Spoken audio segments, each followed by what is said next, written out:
Hey, good evening, ladies and gentlemen. I'd like to call to order the regular meeting of the Council of the Corporation of the Municipality of Kincardine at 5 o'clock on July 9, 2025 in the Council Chambers at the Municipal Administration Office. Roll call this evening, Deputy Mayor Clark. Present.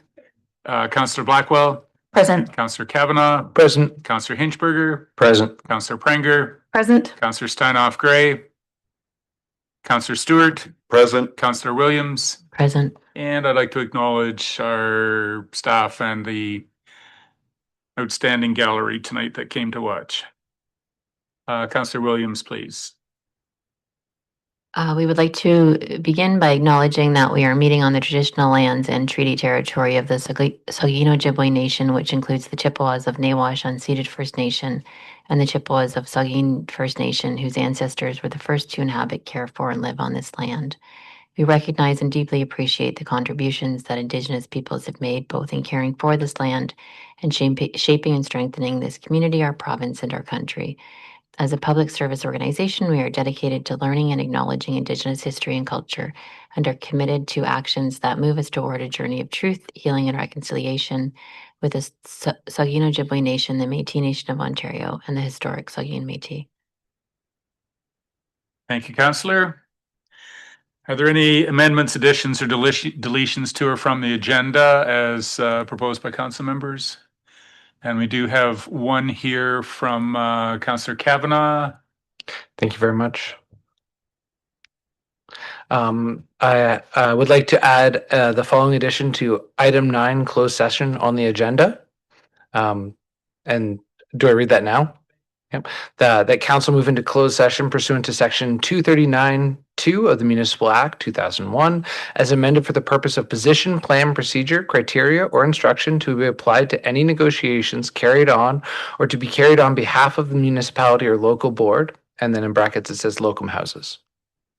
Thank you, Councillor. And that's seconded by Councillor Williams.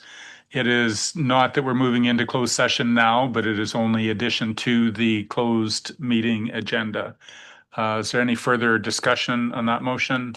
All in favor? And that's carried. Thank you. Once again, I'd remind councillors to disclose a pecuniary interest now or as it arises during the meeting and the general nature thereof. Councillor Blackwell, please. Thank you. Through you, I'd like to declare a pecuniary interest in items E and at this point in item F due to my husband's involvement and employment with Bruce Power. Councillor Prenger, please. I have to declare an indirect pecuniary interest in items 6.1E and 6.1F as I am currently employed by the Nuclear Innovation Institute, which is financially supported by Bruce Power. Councillor Williams, please. I'll declare a pecuniary interest in 6.1E due to my husband's employment. And if you have not, please submit those to the deputy clerk on the e-form that's available on our website. All right, we need a mover and seconder that the minutes of council meeting held on June 25, 2025 be adopted as printed, moved by councillors Kavanagh and Blackwell. Any discussion? All in favor? That's carried. Matters for discussion and direction. Staff report regarding Kincardine Municipal Airport review. We need a mover and seconder that council receives report Kincardine Municipal Airport Review Orange Operations 2025-16 for information, and that council provide further direction on airport operations. Moved by councillors Stewart and Deputy Mayor Clark. Hi, Corey, manager. Would you like to present any information or just receive questions at this point? I think the report, through you, Mayor, I think the report's sufficient the way it is, and I would take questions at this time. Okay, any questions from council members? Councillor Stewart, please. Thank you, and through you, Chair.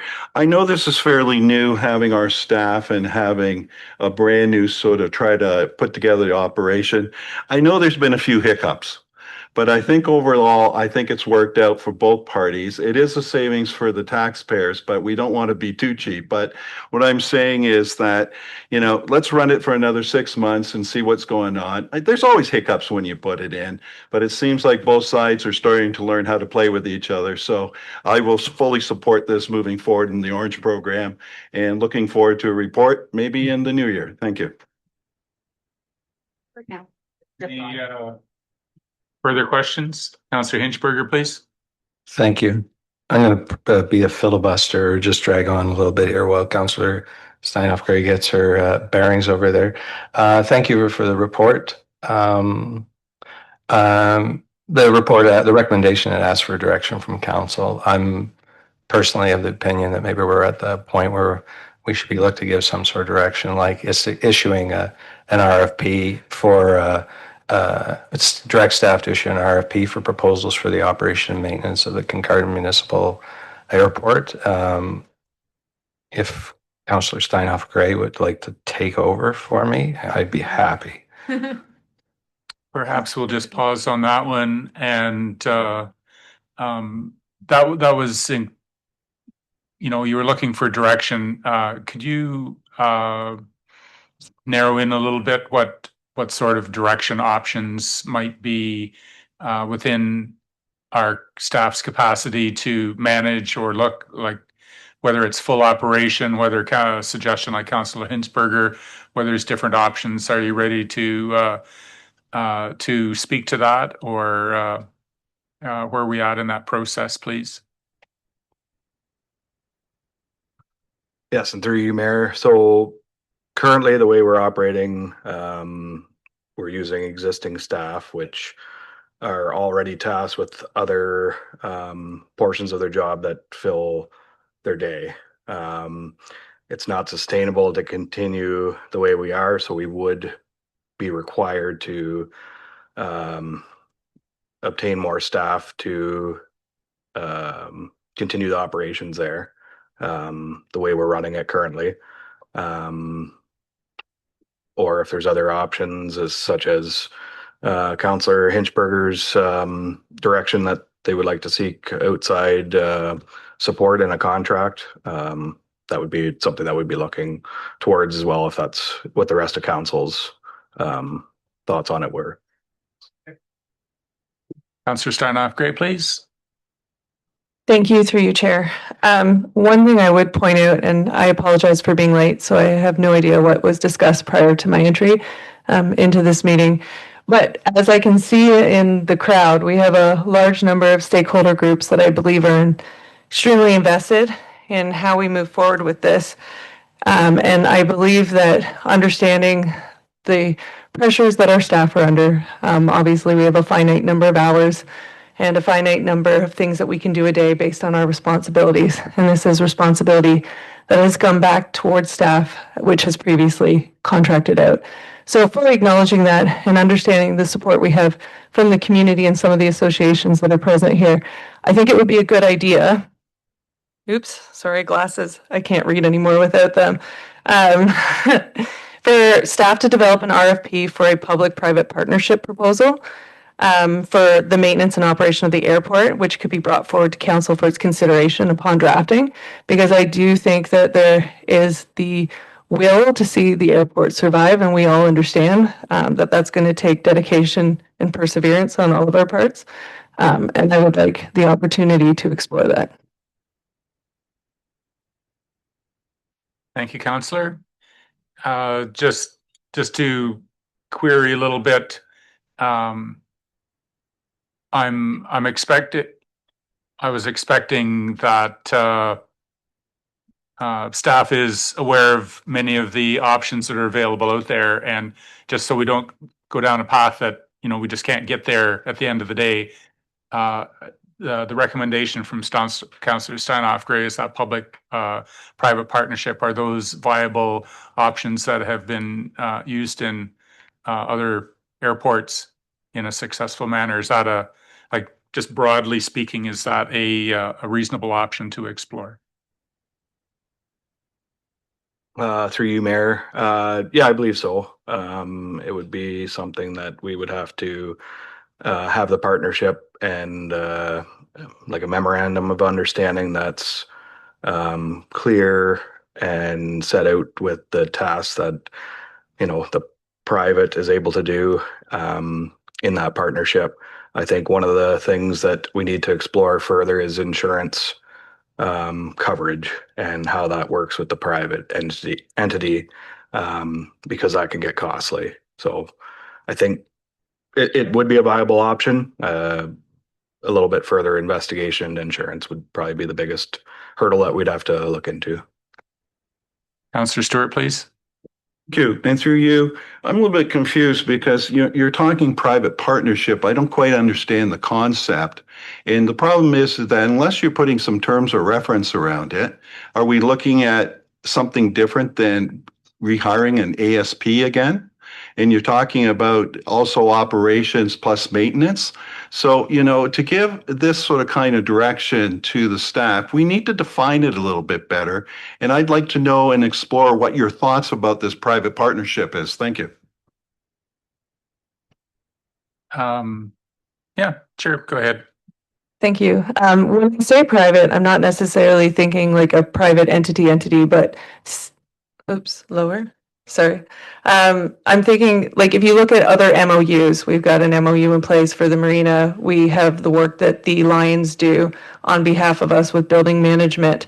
When I say private, I don't necessarily mean a corporation that's trying to make profit. That's not what I mean.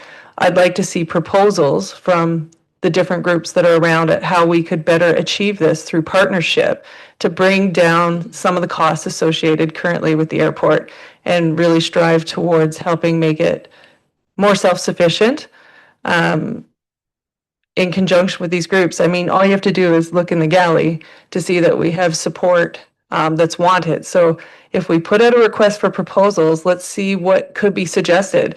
Like there's an interesting model that's used by Sault Ste. Marie that I found that I was interested in, where you have a board that deals with those things, and the board is put in place by the council through like a separate corporation that deals with the issues. Like Saugeen Shores has its own arrangement, I understand, to this end. Like this isn't necessarily new. So I think it would be a great opportunity to see what proposals we might receive of people that would be willing to partner with us. If you'd like to do a friendly amendment, I'm okay. But that is the intent of what I'm looking at with this. Well, I appreciate the scope of your recommendation. Like it doesn't limit it to any one thing. It's a very wide, open-ended sort of opportunity to discuss management opportunities. Councillor Blackwell, please.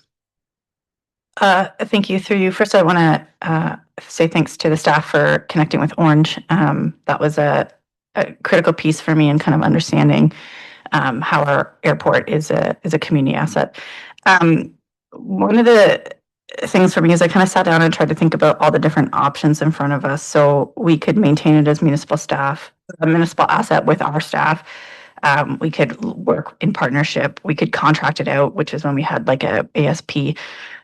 We could explore a lease or a partnership for the entire land, not just the operation of the airport. And then there's also explorations of private sales. So some places have done a private sale with a requirement that it continue to operate as an airport for a period of time. I don't know whether that's something like when you're asking for, I don't know if it's like an expression of interest or it's an opportunity for just suggesting, looking for people to provide us information. How broad are you open to that? Like, would you like to put it out and say, we're looking for partners or people who might be interested in operating this airport, and that ranges from a private purchase, or it ranges only from municipal continued ownership on down? Councillor, please. In my initial thoughts, I'll be honest with you, I don't know whether others share my opinion, but that airport, I think actually does have a lot of community interest. I know I myself, even as a kid, had gone out to see air shows at that airport in the planes. I've taken my own kids out there. Like I don't see it as an asset I want to divulge ourselves of until we've explored every option to avoid it. So like for me, that wouldn't be on the table, but the other partnerships would, in my mental model. Deputy Mayor, please. Thank you, Mayor, through you. So I want to initially start off with thanking the staff for, as Councillor Blackwell said, reaching out with regards to Orange. There clearly is maybe some appetite for looking at the very viable options. And I think, Corey, you had suggested that some form of partnership would be viable. I just wonder if you could comment, one, on any extent that you have had the ability to engage with any potential groups, not describing the groups or naming the groups, but whether or not you think that is viable locally, and whether it would be helpful for staff to have more defined terms. Like Councillor Steinhoff-Gray has certainly put out a broad approach, which may be helpful, but I'd be interested in knowing whether you were looking for direction that was a bit more defined. Through you, Mayor, at this point, discussions would be premature to know if there's interest and extent of like an agreement for any group. There may be appetite out there that would have to be explored, to be honest, to know what the terms we are looking for, what staff would be responsible for versus the partnership. If I could just come back on that. Sorry, so tonight, are you hoping for a defined set of terms effectively? Is that what you're looking for? So something a little bit more narrow than what's been put on the table? Through you, Mayor,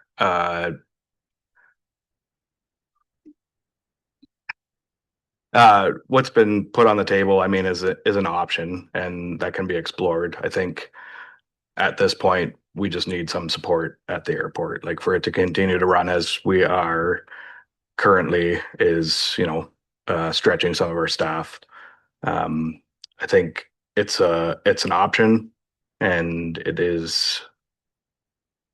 it would be something that we can explore further, that we need a little bit more information from groups and exploratory terms of reference and stuff like that to see if there are groups out there that would support this. Councillor Williams, Hinchberger, Stewart, Blackwell. Councillor Williams, please. Thank you, through you. I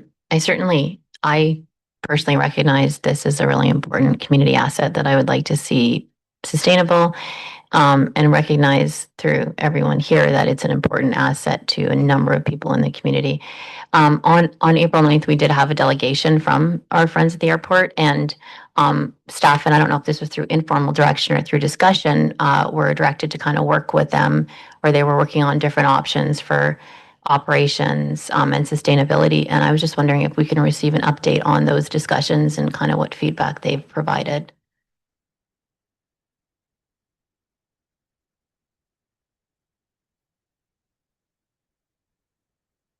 Thank you, through you, Mayor Craig. So Corey and I have continued discussions with the group referred to as KEG. We are meeting on a monthly frequency at this point.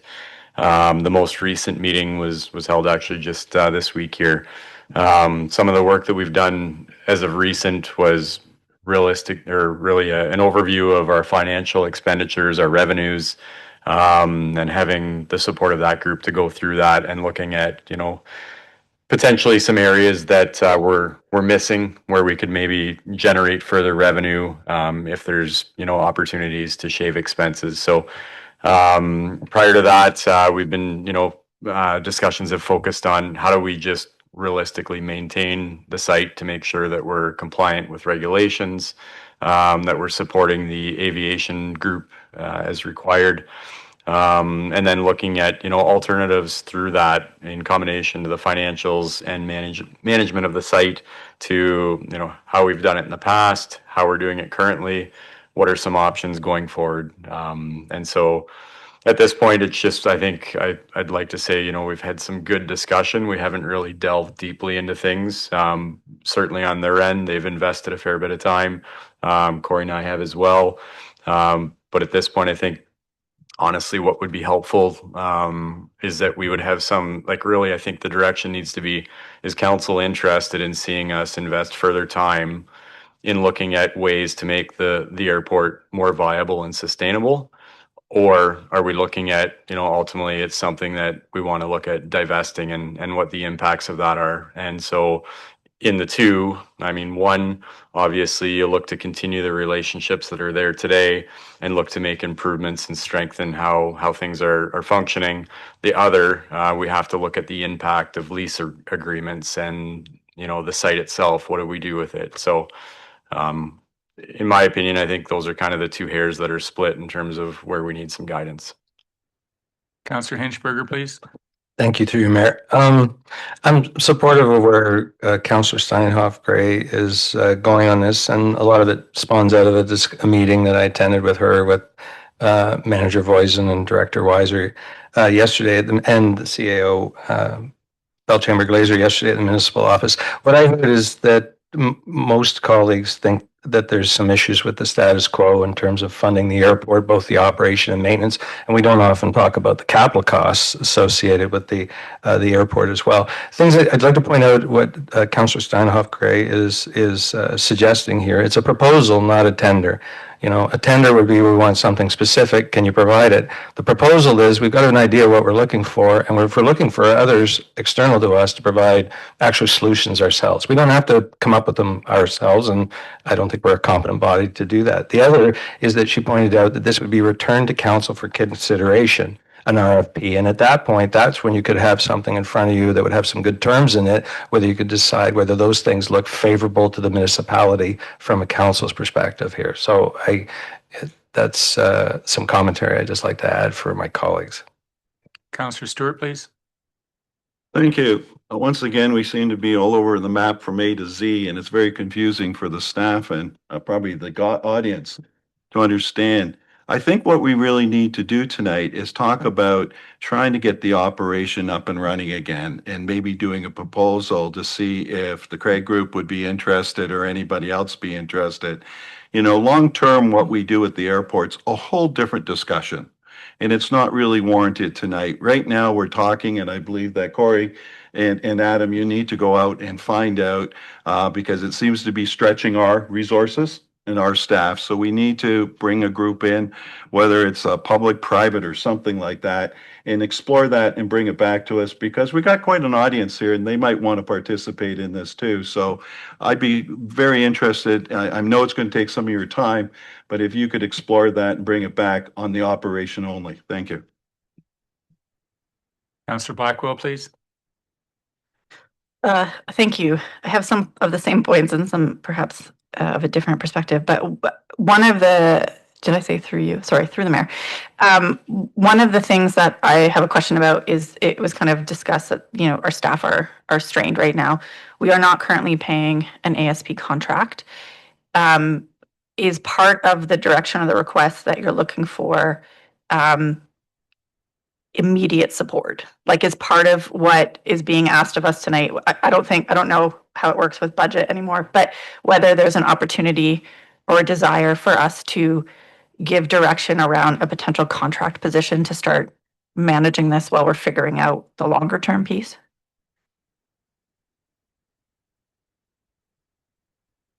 Sorry, through you, Mayor Craig. So if we look at how the budget is structured, we came to council during budget deliberations and included in that the full cost of a year-round ASP. That was approved and supported in the budget. And so the reality is we wouldn't be looking for, further funds from a financial support from council. However, I think it would be advantageous for us to be able to leverage some of the funds that aren't being utilized that were assigned to that ASP contract previously, to help continue us through the balance of the year. There are obviously a few different ways that could be looked at. I mean, there's contract or part-time staff. Some of the discussions we had with the CAG group just of recent, discussed about leveraging the opportunities to look at co-op opportunities with students that are in the aviation field as well. So I think generally, if we're looking at the finances and the budget and, support for there, I think it's generally already kind of committed to from council, but just some endorsement from council that it would be good to, to leverage the funds that aren't currently being spent to help us out till we sort through this would be great. Counselor? So two things. I just want to quickly follow up on that, and then I'll have another comment. But just clarification: is there a motion needed to give that kind of direction? I know we have one on the floor, so I'm just wanting to know if that's something that I would be supportive of. Obviously, if we're going to be going out and trying to find a partner in the long term, we also need to keep things going properly in the short term. Would that be an amendment? Should that wait and be a second motion? Just procedurally, maybe a bit of guidance on that. Technically, we have a motion proposed, but I don't think there was a seconder for it at all, so it's not on the floor technically. Yeah. Andrea. So it has been seconded. So the endorsement could be as simple as direction to staff to, that might be the first part of the motion itself to, it speaks specifically to the public-private partnership proposals for maintenance and operation. Well, the operations happen tomorrow morning as well as.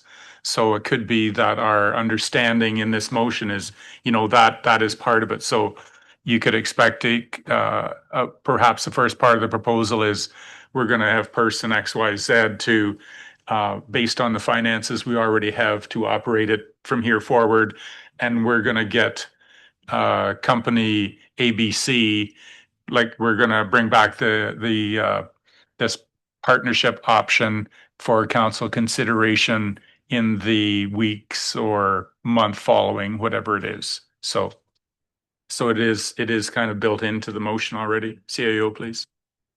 Through you, Mayor, I would agree with the assessment. It's more around getting direction from council so that we can spend the money wisely and efficiently to ensure that we're meeting the overall goal, right? So if council were to provide direction to staff that we want to go in direction A, then the resources we need to support current operations and getting to direction A are where we will target the funds. If it's direction B, it might be slightly different resources. So it's more a matter of which direction does council want to go with respect to the airport based on what you know right now.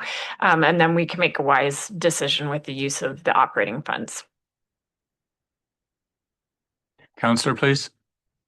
Sorry, thank you. Through you. So I think generally there was concurrence there that, yeah, okay. I guess my other question maybe is around turnaround time of going out for an RFP or for looking for partnerships. I'm just thinking that if we end up without any effective or ones that we feel like we can manage, would it be better to have a broader expression of interest? I think there is, maybe I shouldn't speak for others, but I think there was a general consensus of maintaining it as an airport. Other examples have happened in our region where they've been sold privately, but they've maintained it as an airport based on conditions in the sale. I just don't know whether that's an option. The other is that at this point, to the best of my knowledge, we own the last year-round airport in Bruce County. And so I think I know what the answer is likely, but I wonder whether it's worth also approaching Bruce County at all if there's any interest in being a part of a partnership with us. That was recommended in the strategic plan for Wiarton, because it would be potentially an emergency service use for the county. I don't know whether I'm not super optimistic about it, but. So I can answer the one question about the divestment. This RFP talks about a public-private partnership. We are the public, and we can't have us, realistically, it is an RFP to maintain and continue on the operation. From the county perspective, if I may put on my county councillor hat, no, they're not interested at all. Okay. That's pretty good. So we have a motion on the floor that staff develop an RFP for public-private partnership proposals for maintenance and operation of the airport to be brought back to council for its consideration. Moved by Councillor Steinhoff Gray and seconded by Deputy Mayor Clark. All in favor of the motion? Opposed? And that's carried. All right. Blue Box transition, environmental services. So we have a couple of different options that are presented on your agenda, and they kind of address the opposite ends of the scale. And I will read both options, and we need one councillor to be bold and say I move option 1 or option 2, and that's what we'll put on the floor for discussion. So we need a mover and seconder for either option 1. This is option 1. The council supports staff recommendation for expanding Blue Box services and capabilities at the Waste Management Centre in Armo, including procuring a contractor that will be responsible for the installation of collection bins and collection services for non-eligible sources as defined in the Ontario regulation. And that effective January 1st, 2026, the waste management site in Armo will no longer accept recycling from eligible sources that are entitled to curbside collection as defined in the Ontario regulation. And that effective January 1st, 2026, the current cardboard and compost depots established at 520 Bruce Ave in Kincardine, 50 King Street, and 20 McLaren Street in Tiverton, and 1240 Concession 6 in Underwood will be closed, with the bins being removed from those sites. And that staff will expand hours of operation at the waste management site in Armo to include dedicated times on Mondays from 3 till 6 p.m. and Thursdays from 5:30 to 8:45 for drop-off for non-eligible recycling and compost only. And that staff be directed to incorporate rates and fees into the 2026 bylaw that will establish charges on recycling goods to be dropped off by non-eligible sources on a weight basis, with the intent of cost recovery for the procured service.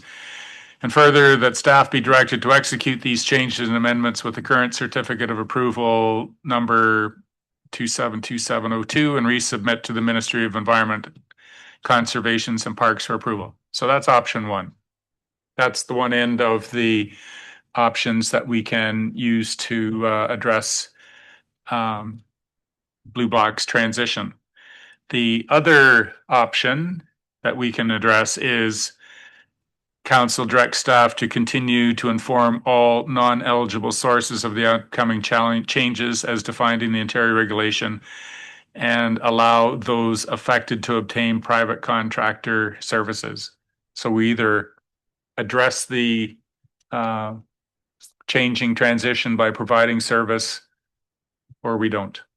So I would look to a councillor to present one of the options for consideration and discussion. Councillor Hinchberger, please. Thank you, through your mayor. I propose that council consider option 1. Is there a seconder for that option? Councillor Steinhoff Gray. Manager O'Leary, welcome. And actually, I'm looking at Councillor Pranger over here, who's our representative on the Basra board. Do you want to have any input on this before the discussion starts, or do you want to backfill our manager's information, or what sort of process would you like to use? Thank you, through you, Chair. I had hoped to have a meaningful update for everyone today. However, the meeting I thought was for this morning is actually next Wednesday morning. So I do not have that update and was not able to connect with our Basra staff today in order to get it. Although I have been told that there is additional information coming from the manager at Basra. So unfortunately, I can't provide that tonight. So it's unfortunate timing. Manager, please. Thank you, and through you, Mayor Craig. Ahead of the report here tonight, I'd certainly like to recognize the Strategic Initiatives team for their support with this endeavor. Lori and her team worked to get out surveys and promoted this at the Home and Garden Show, and we were at the BIA, and we had open houses, both virtual and in person. So I'd certainly like to recognize their team for the effort they put into this. The options that have been provided for council tonight are fairly one end of the scale or the other. Option 2 is to completely get out of the recycling game, which is certainly an option we could endeavor in. Option 1 is to expand our services at the Waste Management Center in Armo and accept non-eligible recycling out there. So you'll see through the motion that there's a few different suggestions, I guess. One of those being that we obviously need to close the depot sites at all the locations throughout the municipality. As part of the auditing and tracking component of the Blue Box transition, we can no longer police those or control those sites as they are set up right now. To be honest, we're not even sure if most of the recycling or cardboard we get at those sites is all from Kincardine residents or if it could be coming from other areas.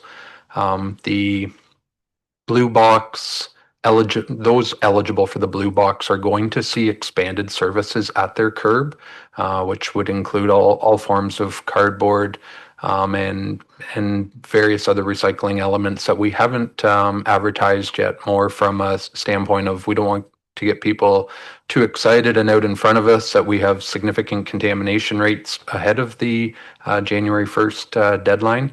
But we will certainly work moving forward to start to include some of our eligible groups as well to inform them of some of the changes and things that are coming. One of the issues that we have at those depot sites is a significant amount of abuse, whether that be a year-round, as the compost sites close, we get year-round compost there. We certainly have some significant concern that keeping these depots open for things like compost, which was created during the COVID pandemic, and with those cardboard bins gone, we really don't see the need to keep those sites open because we are concerned that that would encourage the possibility of not only compost, but we could end up with garbage and recycling there as well. So those considerations were looked at. From a staffing component, we have looked at the suggestion of expanding our services or hours of operation at the Waste Management Center. When we say that we'd like to maybe offer dedicated times for compost and recycling, we mean that in the sense that those would only be for compost and non-eligible recycling at those points. It's not to say that those types of recycling or compost couldn't be brought during regular hours, but we also understand, and I'm sure many of you are aware that if you are out there certain days of the week, there's quite a lineup, and we are trying to alleviate maybe some of the burden on the non-eligible sources that they would be able to get in and get out quickly with their recycling. So yeah, those are some of the comments around that. Around eligible recycling at the Waste Management Center, we currently offer that service, which is anybody can pull in with their recycling. They missed the truck, they were away, things of that nature, and have the ability to drop off their recycling at our site. We are thinking that in the best case here, it would be those would have to be tracked separately. They would have to likely be sorted separately. And then the municipality of Kincardine or charges out there we would have to get that picked up. So we are recommending with the expanded services at the curb, we think it would be best to offer just non-eligible recycling out at the site as opposed to opening those services up. If I could leave the council with I guess the final thought I'd have with this is, through this process, we have looked at other things and had discussions with the director and the CAO at times, around things like clear garbage bags, which might be something we'd want to consider moving into January 1st.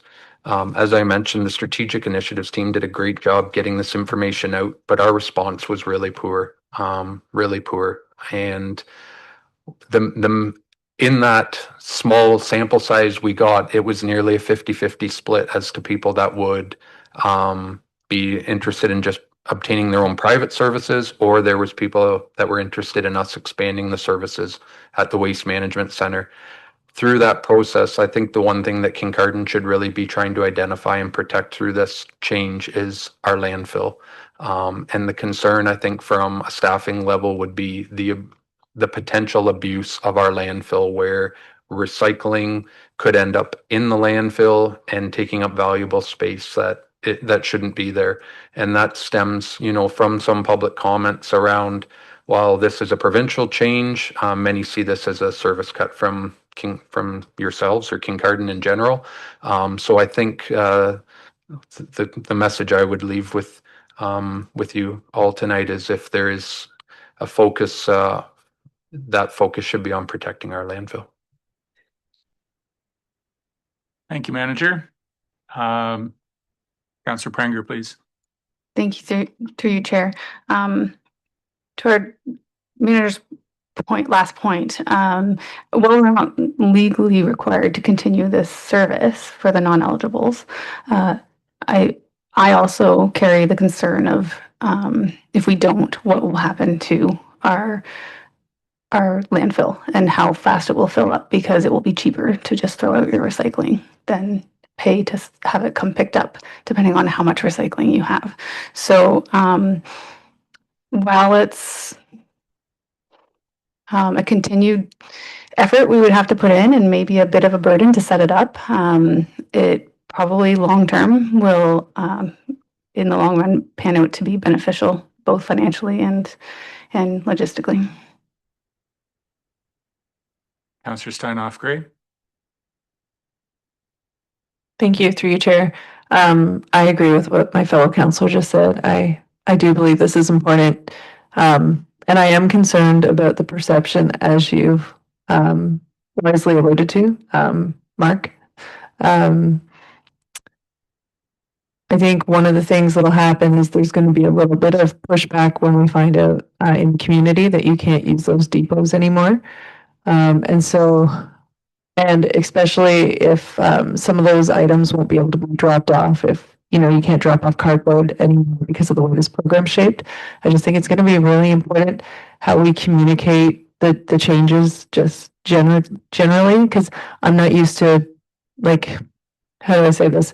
I was literally this weekend, I had someone talk to me this past weekend about the fact that the Ward 3 dump is still closed. So, if we are going to be taking away some of these functions, we just have to make sure that garbage goes to the right place and recycle does, and other items goes to the right place also.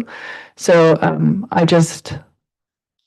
I offer my support for option 1, but I do think we need to think of a communication and any bridge gaps that are reasonable that we can put in place.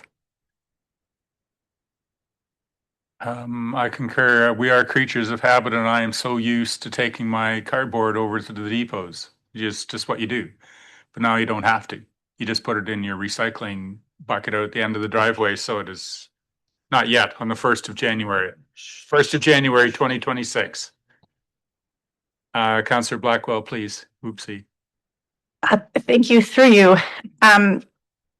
I have to say I'm less supportive of option 1.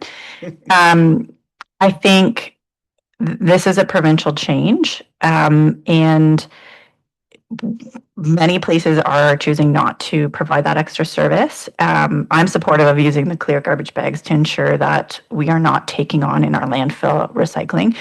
And I know we've been presented kind of two opposite ends of the spectrum for us to take action on. There's also middle of the road options that we don't have to take action on. There are the majority of BIAs in the province that manage their own cardboard and recycling. There's also chambers of commerce that do that as a collective process, where they schedule pickup or have a chamber of commerce bin and are able to use it.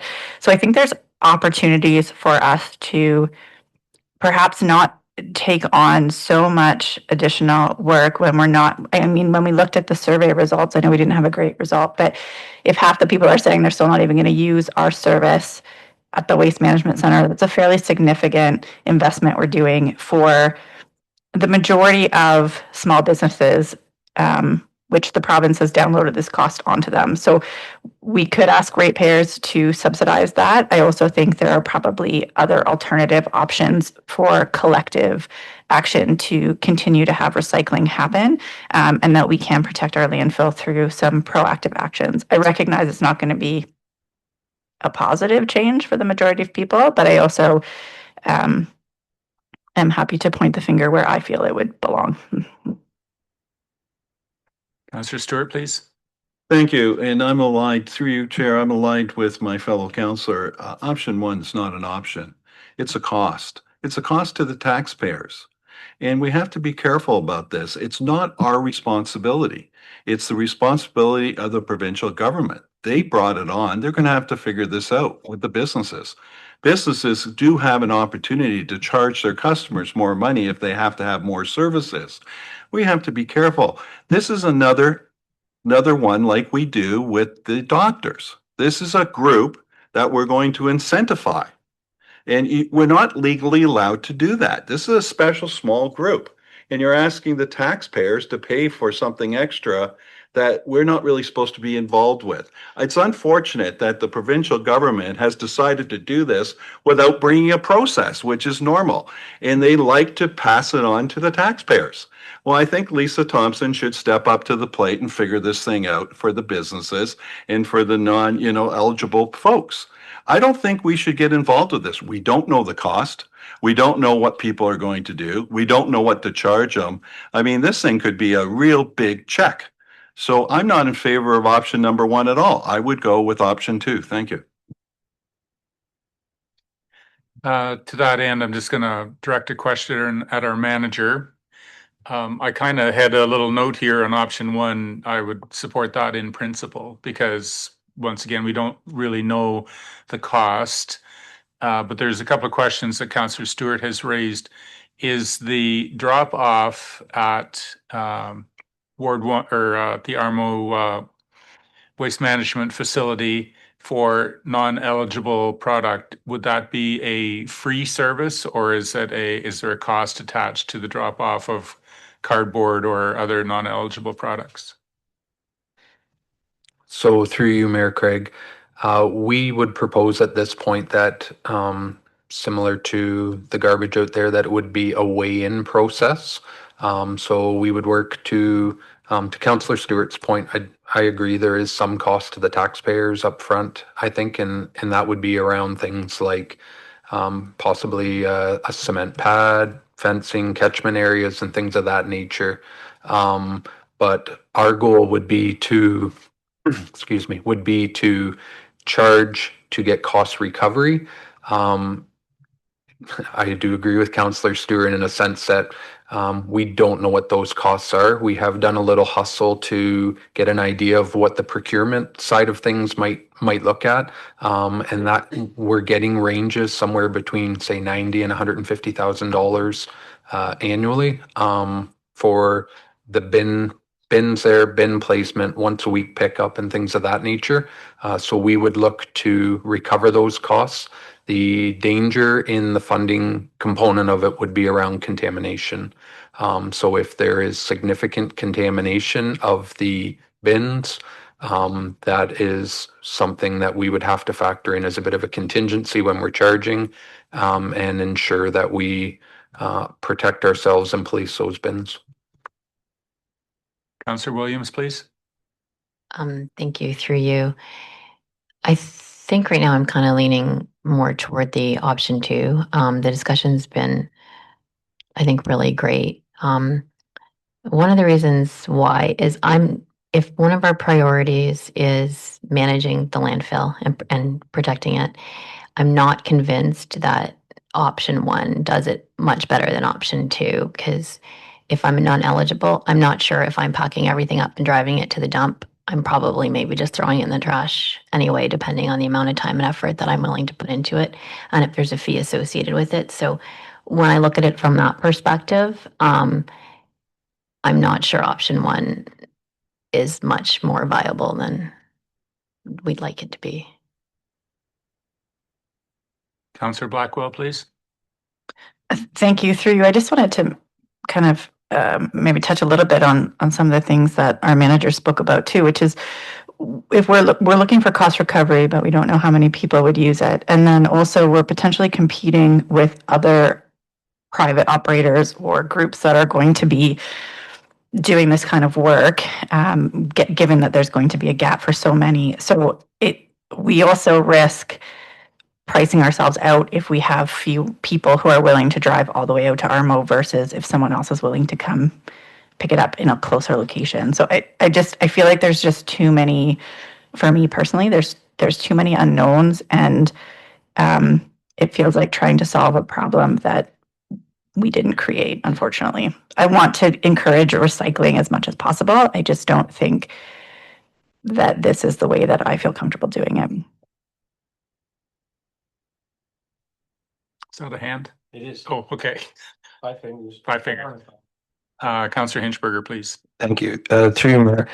There's been a lot of focus on the incremental addition of costs associated with option one, but I'd like to go back a little further and just get some clarification again. The fact that we're changing curbside pickup, that's going to be producer responsibility and funded. It says in the report we spend $262,000 annually on recycling. What do you expect we would spend on recycling in 2026 after that change? It seems to me like that's going to go down drastically, but I would just like somebody to confirm or not. So through you, Mayor Craig, that is correct. So we spend, those dollar figures came from the Treasury Group.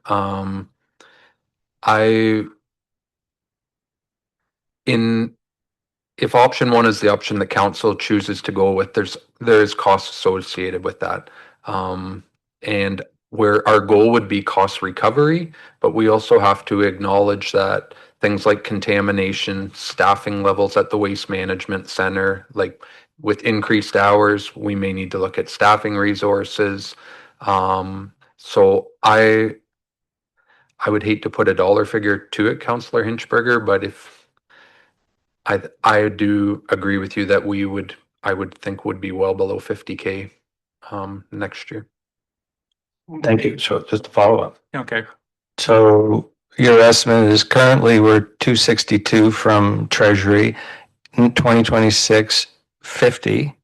So that's 212 grand in the bank, somewhat offset by this proposal in front of us, which after looks like some initial capital outlay would have, it just feels like if you stand back and you look at the whole recycling picture, this is, even option one is going to represent a significant reduction in the amount that the municipality of Carden expends in recycling costs next year, just for council's consideration.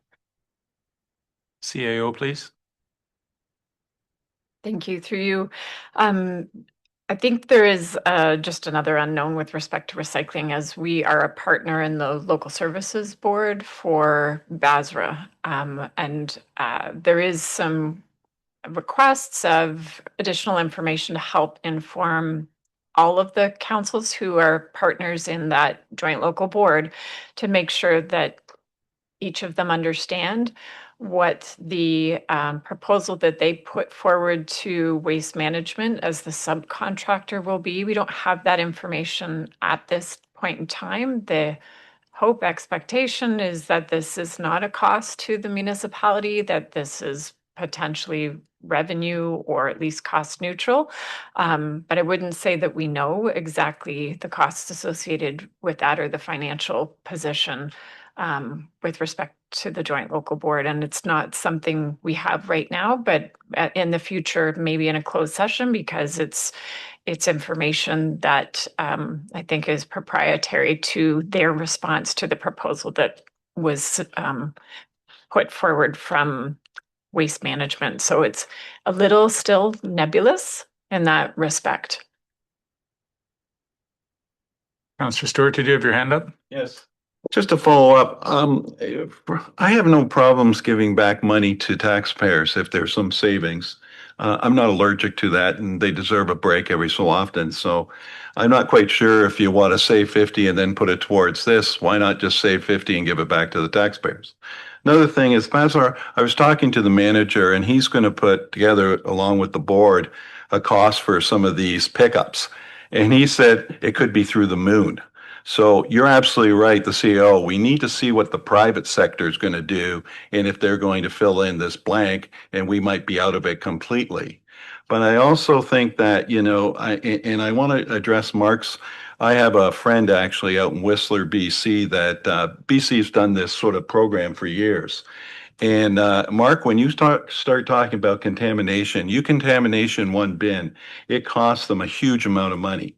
So, if you contaminate 4 or 5 bins in a year, you may as well, I mean, it's almost $10,000 a bin because you have to destroy it and it has to be handled separately. So there's some risk associated with that. So I'm not quite sure why we're taking on this responsibility when we don't really have to take on the responsibility.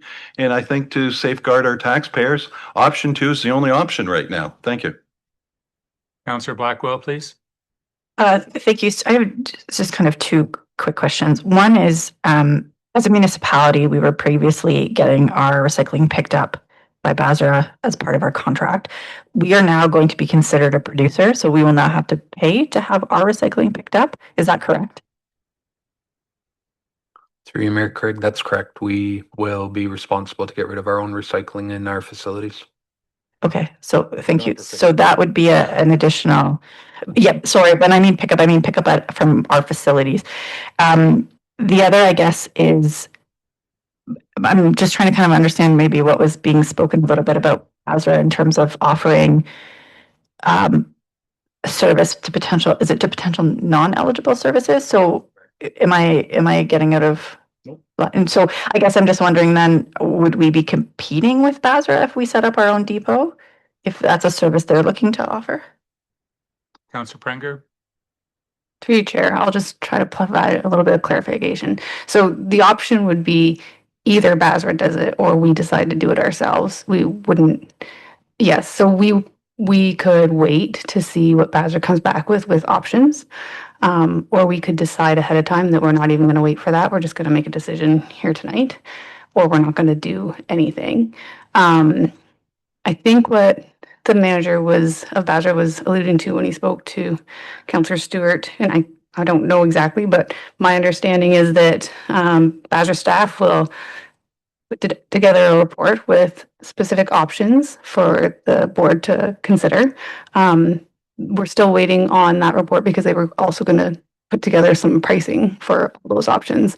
And I think when he alluded to the cost could be through the moon, that would be for Basra specifically because they have to find out whether they would be required to buy separate trucks in order to provide that service, or they could use the trucks they're going to be using for eligibles, but just on different days or something like this. So those would have to be taken into consideration. If we have to buy brand new trucks to provide the service, yes, it's not gonna be cost effective, so wouldn't make sense. So I think those details had to be figured out before they could bring that to the board. And unfortunately, I don't have the answers tonight like I was hoping to. Councillor Hinchberger, please. Thank you, through you, Mayor.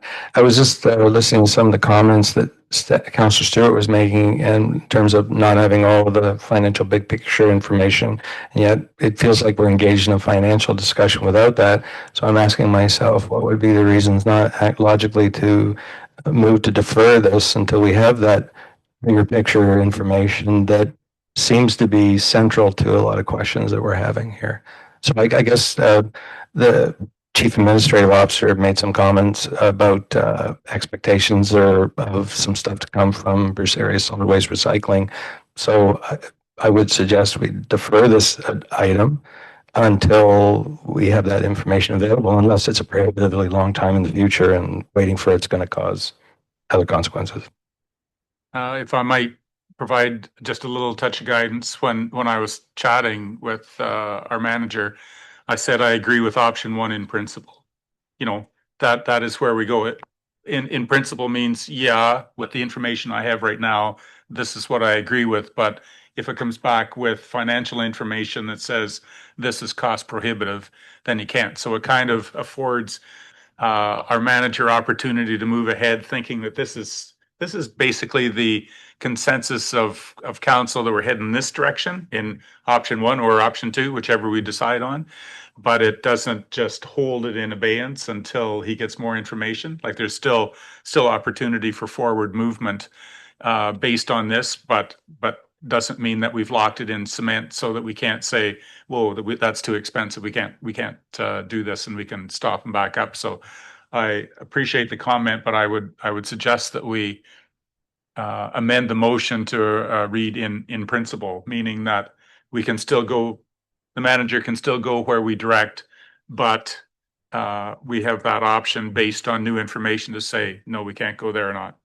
Councillor Steinhoff, Gray, please. Thank you, through you, Chair. Councillor Hinchberger actually had beat me to the punchline because I was questioning why we didn't defer this, because the financials, I think, would be a major deciding factor. So I wouldn't want people to vote no on an option that could be very viable for our community because they're worried about the financials. I'm nervous that without those financials, we might make a decision to do nothing when it wouldn't have the appetite to do the option that I think is personally more responsible, being option 1.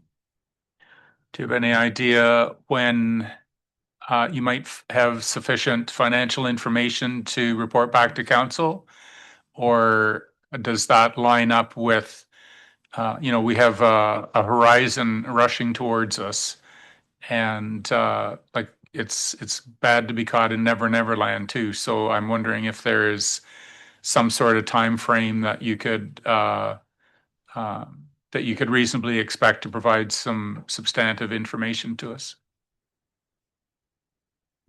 Through you, Mayor Craig. So while I appreciate Councillor Prenger's position on the Basra board, her and I have also probably had conflicting information, I think, at times as well.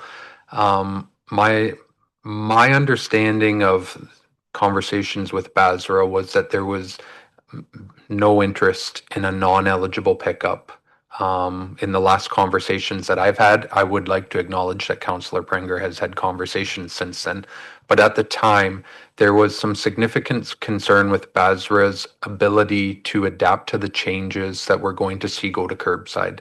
So their focus was solely on the eligible sources. The last time I spoke with them, that they wanted to ensure when you start seeing all that cardboard go to the curb and extra recycling and capabilities there, that they definitely had some significant concerns with just keeping up with that.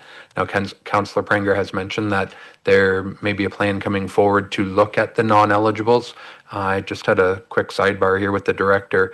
If we were to go to procurement and look to procure services through the Waste Management Center site, I'm unsure if Basra would be able to bid or if they would be in a conflict, and that would be something we would, I guess they would have to look at, or we would as well. But to your point, Mayor Craig, I don't know of any financials or that type of information on the horizon, and furthermore, the concern would be that we don't get this procured by January 1st, and then there is a lot of interest in our site or where we put these types of things. So it, as many councillors have touched on tonight, we are fishing in the dark a bit here. So.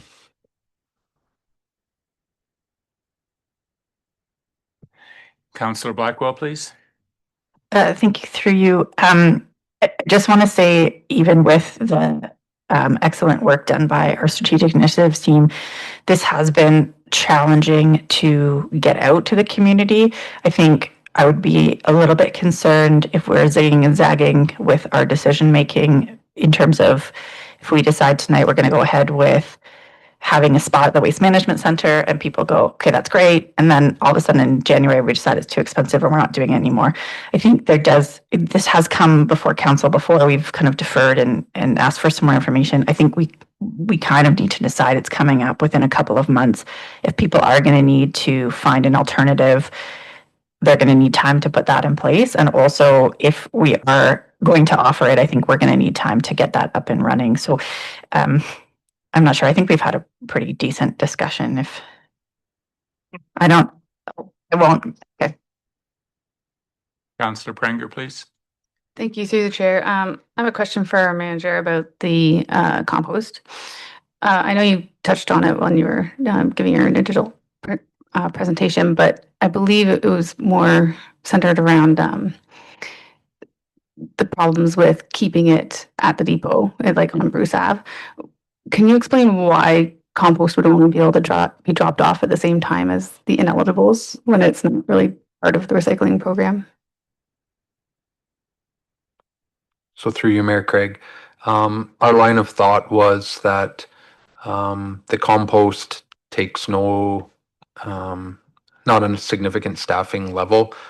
So we felt that dedicated times for recycling could also benefit people that are dropping off compost as well.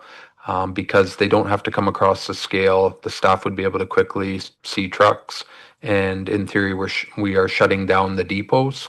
One of the complaints we often get when the depots do shut down is that our hours of service aren't good enough at the waste management center. So we felt that offering an early morning drop off and a later in the evening drop off, dedicated in with the recycling would work, but people are also eligible to drop it off any other time we're open. Thank you. I thought it was instead of during the day, but it's in addition to. Okay, thank you. Councillor Williams, please. Thank you. Through you. I do have a point of a question of clarity on the two options related to the compost and cardboard depots. In option 1, you indicate that they'll be removed, but it's not spelled out in option 2. Does that mean we won't remove them if we proceed with option 2? Through you, Mayor Craig, option 2 would also, the compost, I guess, would be a council decision, but based on the auditing and tracking, we think that we need to close all depot sites. Councillor Stewart, please. Thank you. And through you, Mayor, nobody's really asked the question, how many sites are really impact here? I mean, the schools look after their own. A lot of the businesses, especially if they're restaurants, they have to look after their own because they have grease and all sorts of things. So how many sites properties is this going to impact? I mean, is it hundreds or is it 100? So through you, Mayor Craig, we identified nearly 500 sites in Kincardine. So it does impact any IC&I that we have. What I'll call factory farms. So if there isn't a dwelling on the farm, those are also affected. So we identified around 500 sites. There are a few groups, those 500, Councillor Stewart, those did not include anybody that already has private services.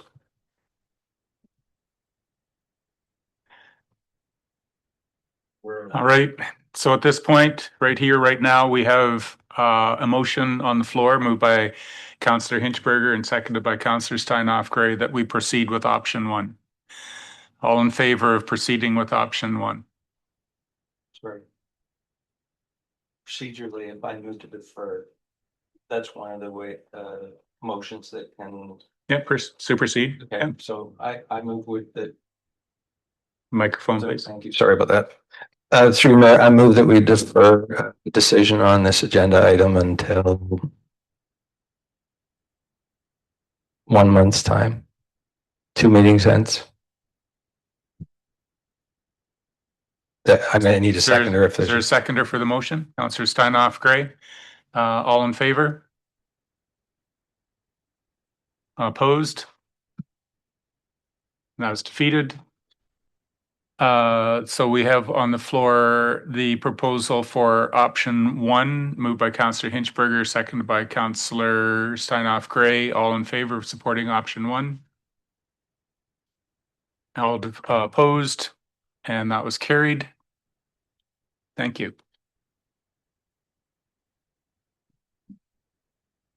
Maple Street Lift Station, Tiverton Environmental Services. We need a mover and seconder. The council approve an amendment to the 2025 capital budget in the amount of $100,000 for the installation of a new chamber, valving, metering, and pipe connections to direct or connect the Pine Tree Campground to the sewer force main exiting Tiverton and running to the Bruce Energy Center wastewater lagoons, moved by Councillors Steinoff, Gray, and Stewart. Is there discussion or questions? Councillor Stewart, please. Thank you. I was talking to Jason, and Jason talks very highly of you, Mark. You've had some great discussions. I just wanted to explain, and I'm not sure if you're going to explain how we got into this situation, that we hooked up the trailer park, the Pine Tree Trailer Park, in 2001. And at that time, both engineering companies thought it would be a good idea to go to the lift station with an 8-inch pipe. And I think the MOE standards calculated it for an 8-inch pipe, and they were expecting 800 liters per trailer. And really what's happened is that the poop is going into this 8-inch pipe. There's not enough flow, and it's pretty well fermenting by the time it hits the lift station and starts to air out. I'm a little disappointed that two engineering companies couldn't get this together.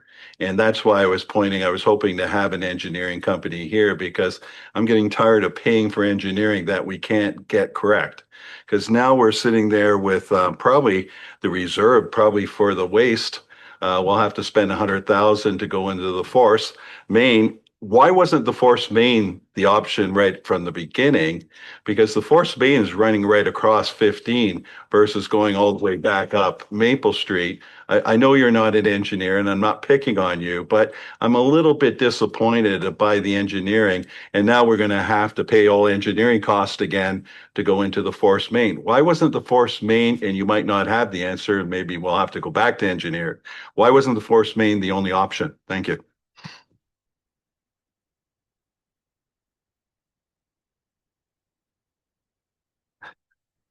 Through you, Mayor Craig, to Councillor Stewart's question, I'd have to do some homework on that. That predates me, but I could certainly look into that for him. Councillor Steinoff, Gray, please. Thank you, through you, Chair. Yeah, I am a little frustrated about this one, particularly with how long the residents have been dealing with the issues around this particular one. So I guess my question for you is, how fast can we get this rectified? Because I just don't think it's fair for those residents that are experiencing the adverse condition as a result of it to have that continue. So I would really like to understand what we need to do to get that resolved expediently.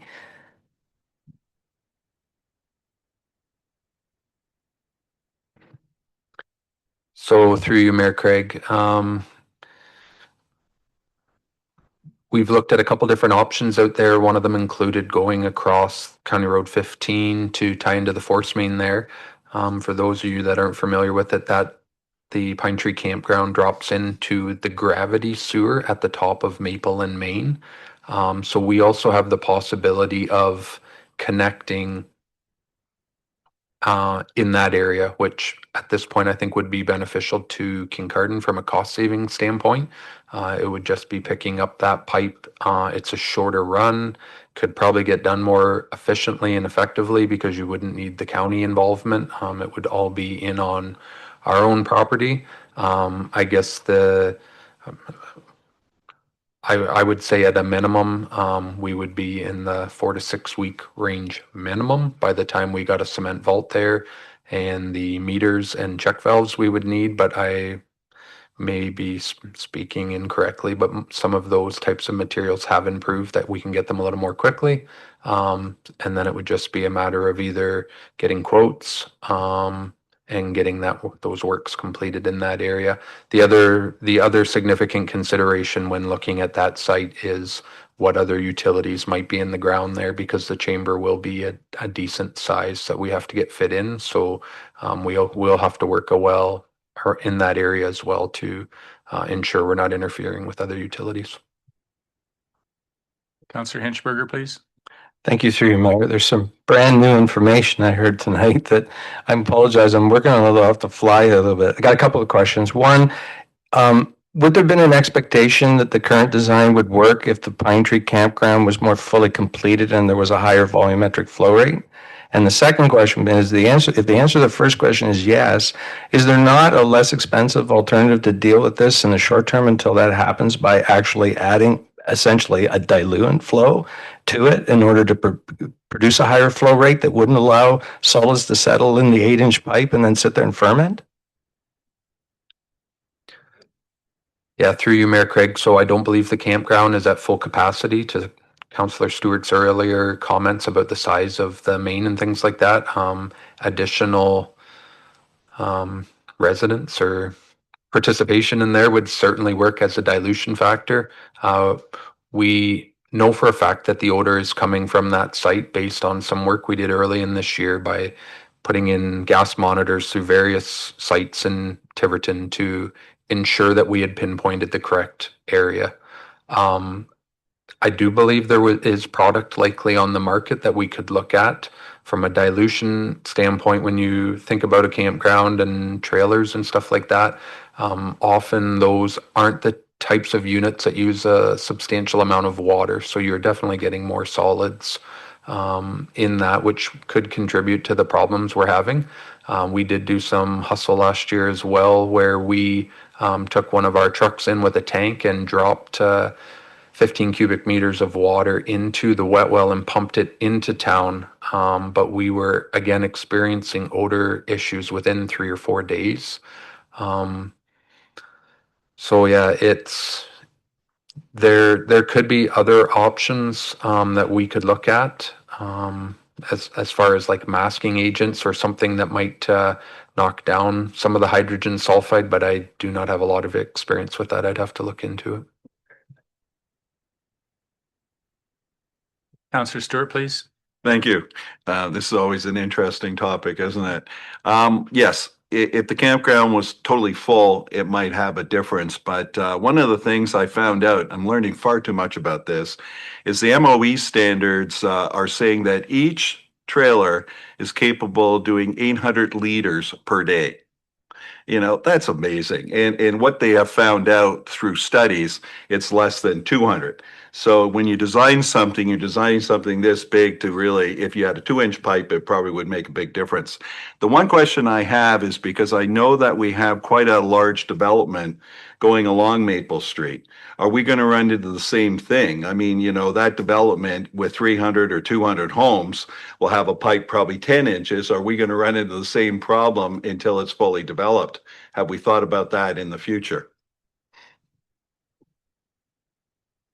So through you, Mayor Craig, I would say no, we wouldn't have any issues with that as you get into those types of developments. So even the current problems we're having are north of the Maple Street lift station. We're not getting a lot of concerns off any other residents south of Maple Street. As you'll see in the report, we did have some consideration whether a direct connection to the lift station would be a solution as well, as opposed to going to a chamber, just piping all the way down. Our concern with that was that the odor still exists. So if you pipe it all the way down to Maple Street, to your point, Councillor Stewart, the development around that could then be impacted by the gases and odors being released out of the lift station itself. A direct connection to the force main should eliminate all odors. Councillor Stone-Upgrade, do you have a question? Yeah, actually, that's kind of where I was landing, and it doesn't sound like we have an alternative better than the one that you've recommended for us. So I think I would just move this for a vote. So we have the motion on the floor that we approve the amendment to the capital budget.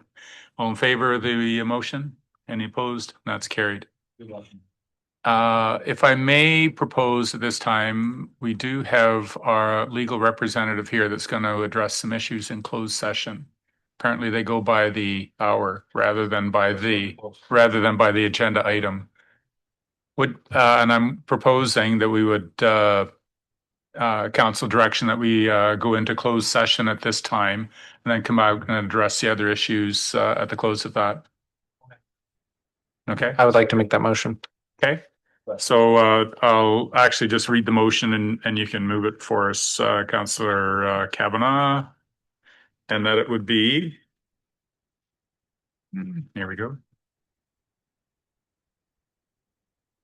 Moved by Councillor Kavanaugh, second by Councillor Steinoff Gray. I think I saw. The council move into closed session pursuant to Section 239 of the Municipal Act is amended for the purpose of considering advice that's subject to solicitor-client privilege, including communications necessary for that purpose regarding Kincardine Avenue servicing, and for the purpose or position, plan, procedure, criteria, or instruction to be applied to any negotiations carried on or to be carried on by or on behalf of the municipality or local board, specifically physician locum houses, and further the council return to regular open meeting upon completion. All in favor?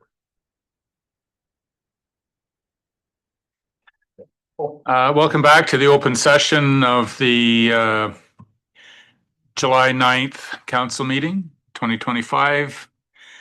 We engage our environmental services manager, Mark O'Leary, with the environmental services compliance report for June 2025. Are there any questions? Bruce C. Nuclear Project, municipal comments on draft plans, nuclear strategy. We need to, this is, everybody's going to leave on this, okay? This is Bruce Power conversation. Can I just? Yes, Councillor.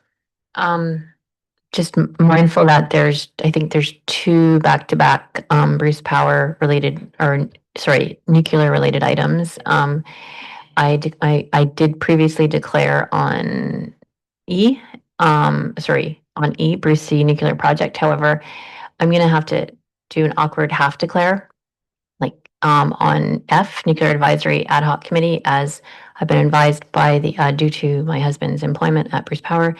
I've been advised by the integrity commissioner to declare on any discussion related to or motion related to the terms of reference, but am able to participate in any appointments, not be an appointment, but participate in the appointment discussion. So I'd like to be present for that part of the discussion. Thanks. Councillor Steinoff Gray, please. I have to declare a pecuniary interest on item number Echo, Bruce C nuclear project, as well as the subsequent item, nuclear advisory ad hoc. Thank you, Councillor. Can you turn off Councillor Williams' mic on the way by, please? Thank you. Councillor Prenger, please. Thank you. I was going to wait until we came back, but I have to retract my declaration for 6.1 Foxtrot F because I'm in the same position as Councillor Williams. I actually cannot participate on the committee, but I can participate in voting for creating it or who's on it.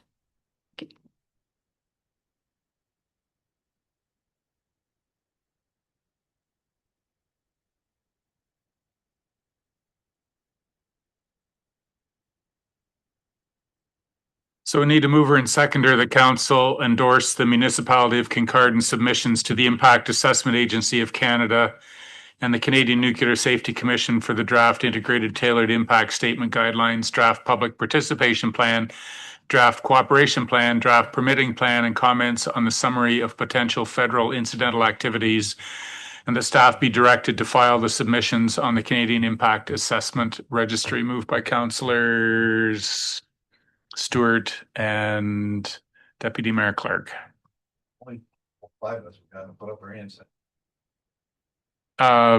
Welcome, coordinator, nuclear project coordinator, Sherry Leslie. Would you like to comment on these, please, before we get questions, or you just want to get into it? I mean, I think I'll just keep my comments brief, that these documents are available on the IAC public registry for all members of the public to review and provide comments by July 11th. And if there's any questions or comments or additions for the draft submissions that we've prepared before you, I'd be happy to address those. Questions, comments, concerns? Councillor Stewart, please. Thank you. I can't leave the meeting without commenting. Excellent job. Well done. I read them all, and you guys deserve a lot of credit. And I'd be very happy to endorse them. So well done. Thank you. Okay, if there's no further discussion, all in favor? Anyone opposed? It's carried. All right, so we move on to F. I think you can invite the other members back in. They can't be appointed. Just do it. Two, that would be Stelina and Jennifer. Thought they couldn't be involved. They couldn't be involved in the discussion, but they could be involved. Coming after the terms of reference. Or they just can't participate. I guess it has. Sit there quiet, but. Well, they can't, I think please correct me if I heard you wrong. You can be involved in the conversation, but you cannot be the person appointed. All right, so you can actually vote on who is appointed, but you cannot be the appointee. All right, thanks.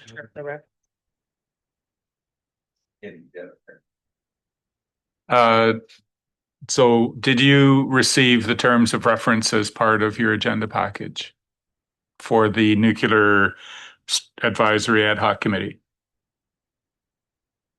Yes. It's in the bylaw and attached to the agenda. Okay, all right, so the councillors that might have declared previously did receive that information, so like you're fully apprised of what we're just talking about. Okay, so we need a mover and seconder that council approves the Nuclear Advisory Ad Hoc Committee terms of reference, and further that council appoints the mayor and 2 members of council to serve on the ad hoc committee to provide strategic advice to council focused primarily on the Bruce C project.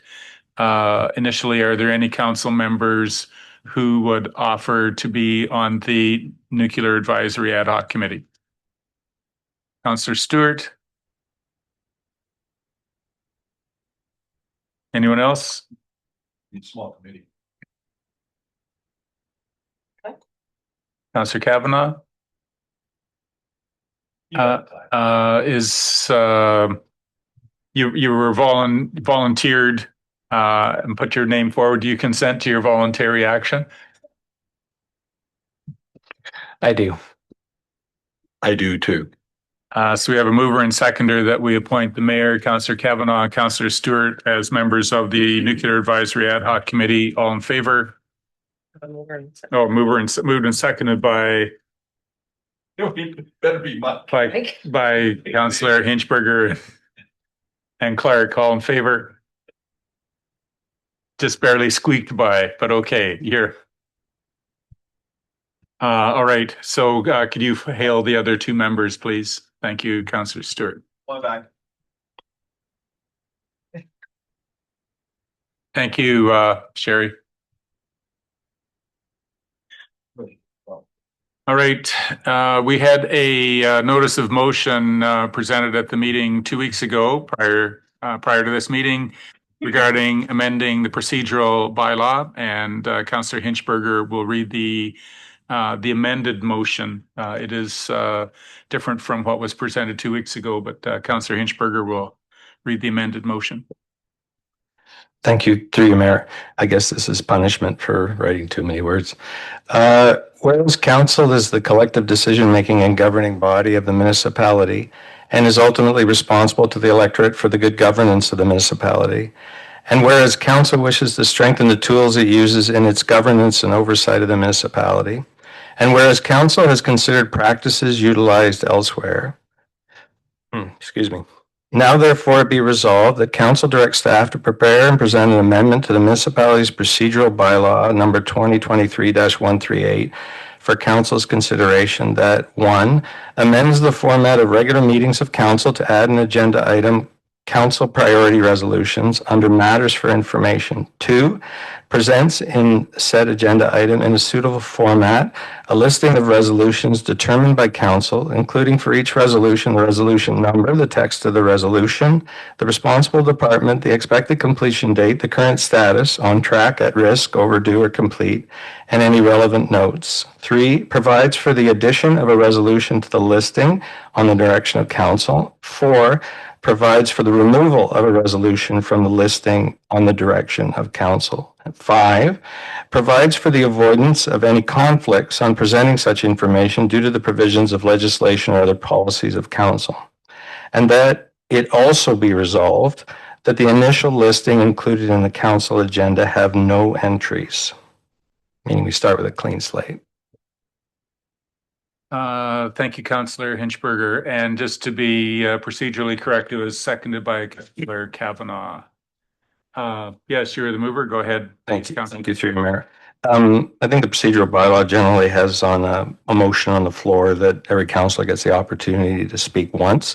So I'm going to prefer to field any questions I might have. But I wanted to use as an example tonight, which would be earlier tonight, we had an agenda item on the floor regarding the Kincard Municipal Airport. I think we'd all consider that this is an issue that has been in front of us for quite some time.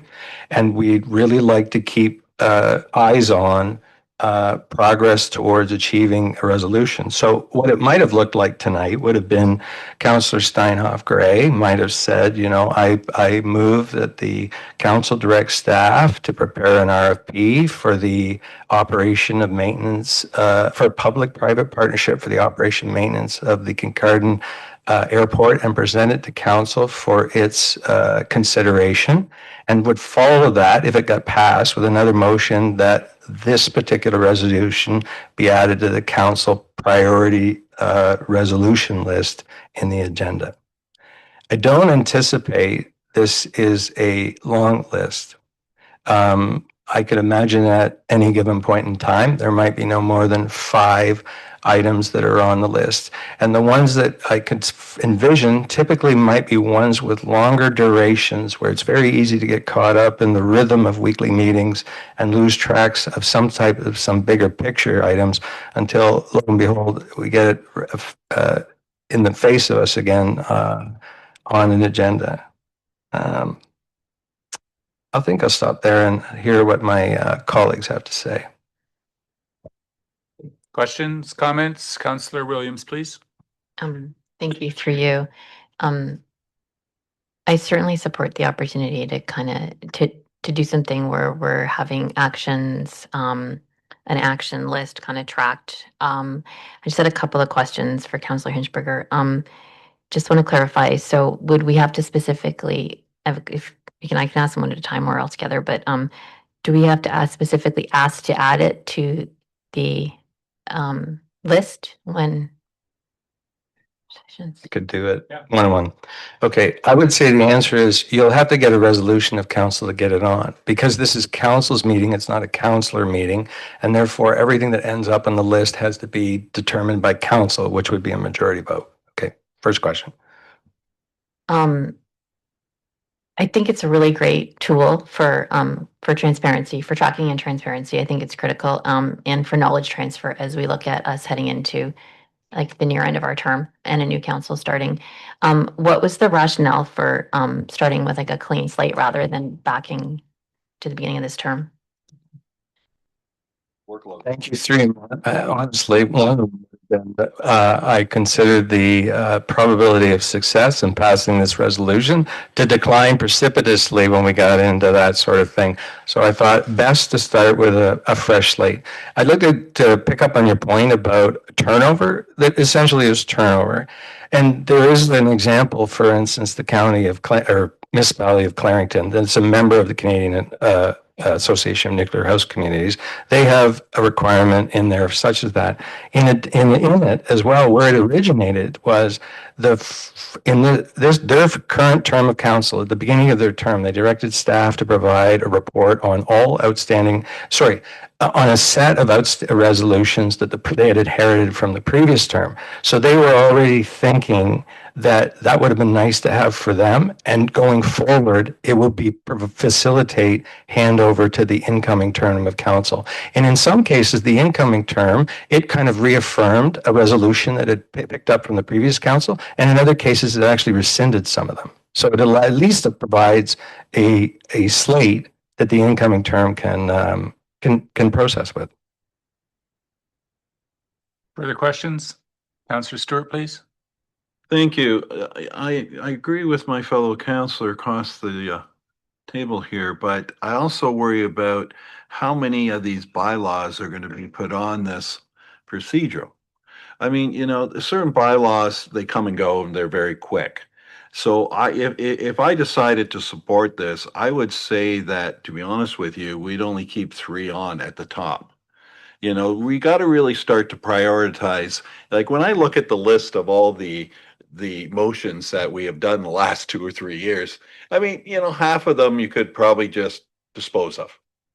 So, you know, I'm getting worried about adding everything. The workload to the staff is enormous. If they have to talk about all these motions, every agenda, it's going to really delay our council meetings for sure. So I could see maybe doing 2 or 3 that we need to be front and center all the time, but the rest of them, I would just go the way we have been handling them in the past. Because, you know, what are we going to do? Spend an hour going through all the motions? Every council meeting? That's what your procedure would force us to do right now. Councillor Hinchberger, please. Thank you, through you, Mayor. I appreciate the questions from Councillor Stewart. Actually, in a framework where I'm aware of, for instance, it's in matters of information. It's not in matters for discussion or decision.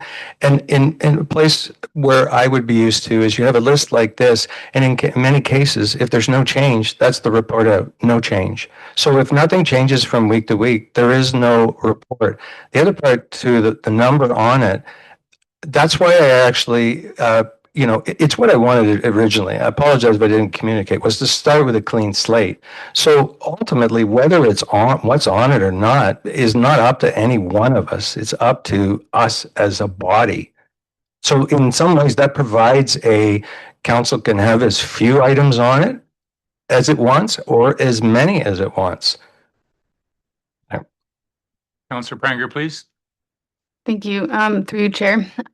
I personally would definitely appreciate having line of sight on open items. We have so many things as councillors coming at us from staff, from constituents all over the place that sometimes it is hard to remember where something left off and what the status of and knowing what the status of it is right now.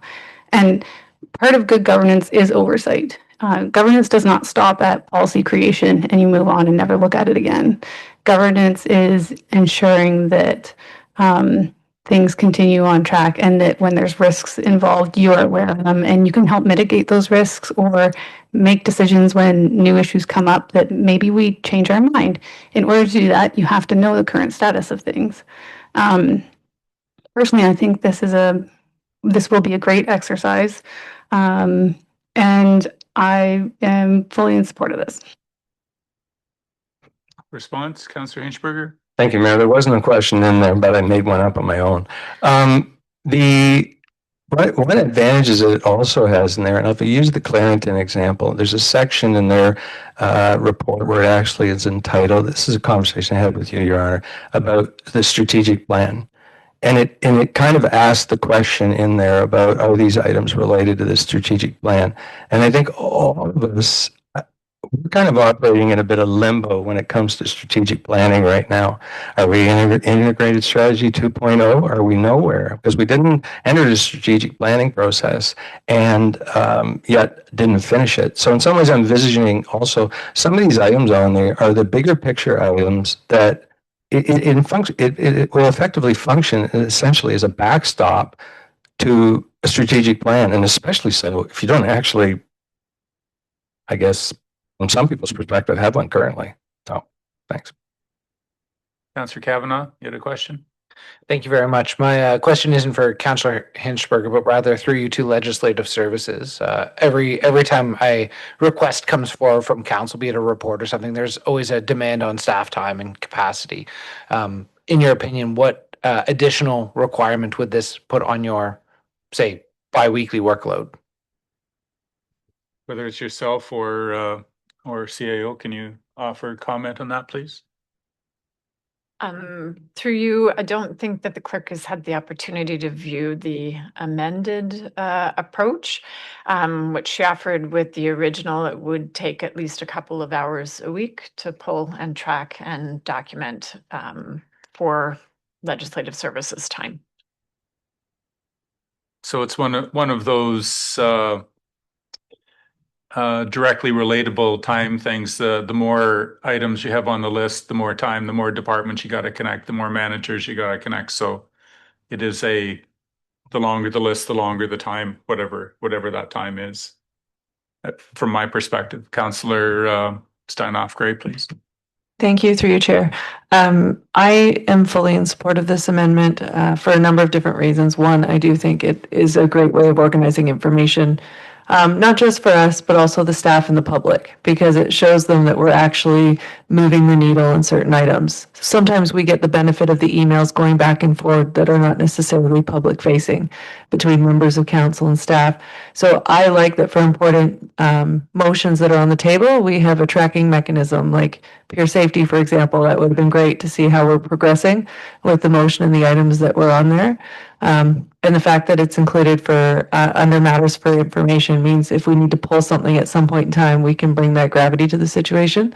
I don't think that we should misuse it, but I do think it for some of those bigger ticket items, it is an important mechanism to make sure that one, we're giving timely direction to staff, and two, we know where it's progressing. Through Mayor, I'll pick up on a point in there. One question I was asked at one point about why not in the consent agenda.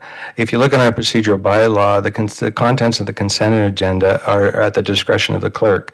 Since this would be a council sort of directed sort of thing, I didn't think it fit in there. So that's why I put it in matters for information, slightly in that upstream or downstream of the consent agenda before we got into councillor and CAO general announcements is where I envision it would be. Councillor Williams, please. Thank you. Through you. One of the things that I really liked about this when I first read it is that I feel like staff is already doing this. It's just a matter of making it transparent. Every time I look at a council agenda, like the airport item or the waste item, I'm like, yes, that came previously and now it's coming back. So to me, all of this is likely already being tracked somewhere within the organization because these things are required to come back to council. So this is a way to compile and to demonstrate to council that they know that we know what's coming, or we know that they know what's coming. And I mean, the one thing that would be helpful as well, I think for council or for myself is including things like the return date or the target completion date when things are coming back. So to me, I mean, I think it's probably more work in terms of having to compile into a single document, but I think it's already happening. Like I said, because every time I think the follow-up's happening. I think it's just making us aware of all of the pieces would be helpful. Sorry, through you, Mayor, if I could, picking up on one of the weaknesses that I do think that we have in the way we do business right now is if you consider that resolutions in a sense are corrective actions in some cases or proactive actions. And that's generally where you get into like specific, measurable, achievable, realistic, and timely. And I would really offer somebody to challenge me hard that we have robust resolutions, and one of the places where we generally are not robust is when it's the target is for complete. And the thing it is here is I could focus in on it. This is or the expected target. It's a target completion date. If it can't be met by the date, that happens. Stuff happens. The important part is that you're working towards something. You have a goal in mind, and then if things changes, you check and adjust. But right now, there's honestly, some fair number of things are kind of open-ended. The airport tonight, there's nothing really even driving council as far as a time horizon to ultimately get to a place that will benefit everybody, council, the staff, the public as well. So. Deputy Mayor, please. Thank you, Mayor, through you. I have considered this motion at some length, and Councillor Hinchberger and I think, spoken about this at some length. And I understand the intent of the motion and listing around the council table. I understand the appetite to ensure that there is oversight on what has been completed. But I take this opportunity really to thank the staff. In our term alone, we've had just under 2,000 motions, and in this year, there has been just over 200 reviewed. So there are a significant amount of motions coming from the council table, which takes a significant amount of staff time. And I understand, Councillor Williams, your point about it would be nice to certainly know where things are, and they're probably already doing it. And on that point, I think it's fair to say that staff are doing it. That's a part of how they keep a track of it. So I appreciate the method of wanting transparency, and I wondered whether or not there was another or alternative approach of having that same information come before council. The particular issues I suppose I'm getting stuck on with this motion, I appreciate that there has been some rewording and quite a bit of consideration that's gone into it for Councillor Hinchberger and Councillor Kavanagh, are twofold. So I'll try and address them in turn. One is, to me, it seems like a lot of work to come back on a regular basis. And I appreciate the point. I think Councillor Stewart had said, perhaps we'd only keep 3 to 5 or whatever on at any given time.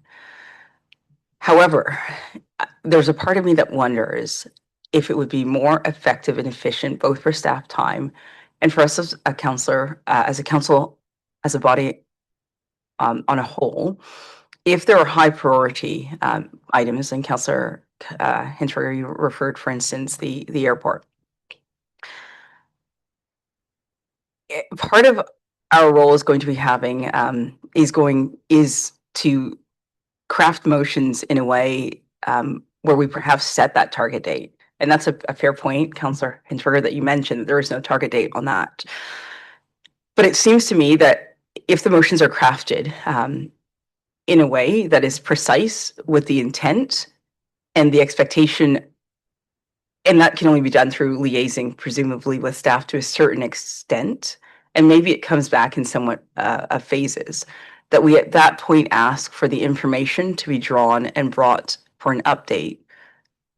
And that can still go under the information section of the agenda. My concern is that the regular updates, if it's going to take hours of staff time, and there is perhaps no action that's, or nothing that is monumental at that stage, I wonder if time can be better used. So for instance, if we have something that we expect is going to be completed within 6 months, it would be, if it's one of the priorities, it would seem reasonable for the 3-month mark that we may ask for that to come back on the agenda to see what the update is.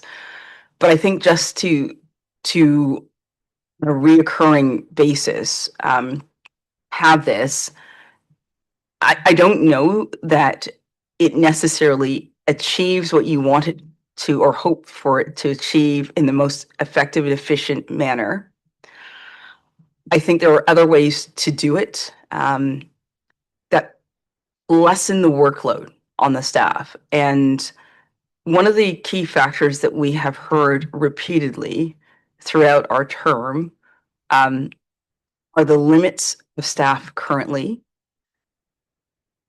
And whilst I appreciate that can be taken in the context of we still need information coming forward, I'm simply presenting that perhaps there's an alternative method to doing that, where you still have the information that comes forward in terms of, is everything going to plan? Will it end on our target expectation date? And if not, how do we get it back on track? So I'd ask that you consider that. Once again, I appreciate the intent of the motion itself, but there are a couple of points within the motion that I think we can get there, we can do it in perhaps another manner, and still get the end result. Okay. You don't have to. You can.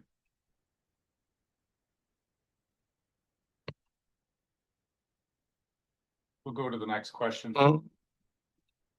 I think I appreciate the deputy mayor's extreme collaborative skills. I think maybe I'm not doing a good enough job at trying to portray that I think the expense in labor in order to administer this is being significantly overestimated. That's why I'll leave it at that. Councillor, I think Councillor Stewart had his hand up first. I'll come back to you, Councillor Pranger. I agree with my fellow councillor, the deputy mayor. I don't really see this being developed properly. And, you know, it's just another piece of information that counselors can get if they really want. I mean, it's just a phone call away. You know, I look at these in the consent file and some of these reports, especially the one that Adams Group just did. I mean, there's incredible amount of work done on that. And we basically look at it and go, oh, it's consent, it's fine. I mean, if people really read those and actually got exposed to those, you'd realize that most of our staff members are working pretty hard doing what they need to do. I mean, I look at the motions that we did even tonight. Which one would you want to put on this special arrangement?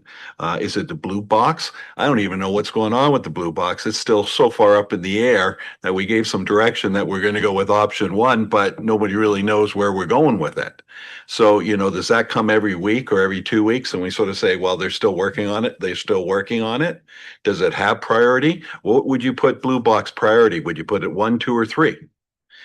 I think we need to, you know, maybe let our clerks sort of take a look at this and look at the procedurals and see how we would add it into our agendas before I could actually support it at this particular time. I understand that you want to be included. I understand that you want to have information on all motions, but we seem to be a little motion crazy this year in this term. I hate to say it, but I've never seen so many motions. Plus, it also shows, and I'm going to be very critical, and I'm sorry about this, but we couldn't even finish the strategic plan. You know, that should have told us that we were all over the map and a little more, you know, we couldn't define ourselves to say, this is 1, this is 2, and this is 3. So what happens is then we start saying, well, that's great. We can make motions on this. We can make motions here. We can make motions there. I think we have probably overdone our motions at this council and we need to pull back a little bit. But, you know, I'm sorry to say that I can't support this currently, but I like to see it maybe go through the clerk and the clerk could come back to us whenever she has time to really sort of say, I could see this in this area and it takes me X amount of time to do it. Thank you. Councillor Steinhoff, Gray, please. Maybe, sorry. My apologies. Just a hand up. That's all it takes. Councillor Pranger, please. Thank you, Chair, through you. I'm actually going to address a few things with my comment. In my experience, this is a pretty standard practice when it comes to, say, project management on an individual project level. You do this all the time. On a management level, when a manager has multiple staff working on multiple things, they also do it for that as well. So you're having multiple projects come in with status updates to you. I don't know how everyone's envisioning how this staff would do this, but there are ways to make it efficient. For example, if you think about, they have SharePoint here, you could make a living document on SharePoint where any action owner could have access to that document and they could update it at their leisure by a certain date, and the clerk would actually have very little to do other than to then pull that document and put it on the agenda.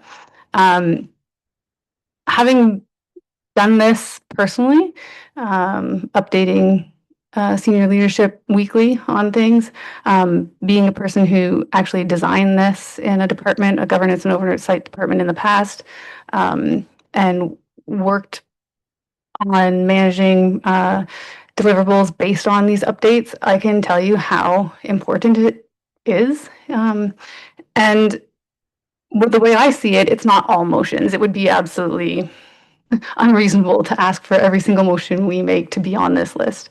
I don't think that was the ask. I'm pretty sure. Excuse me. What I see is top priorities and long duration actions, just to keep line of sight on things. And to something Councillor Steinhoff Gray said previously, I also see the benefit of it being public facing and having the public have eyes on some of our key open projects and issues, because really these are the public's projects.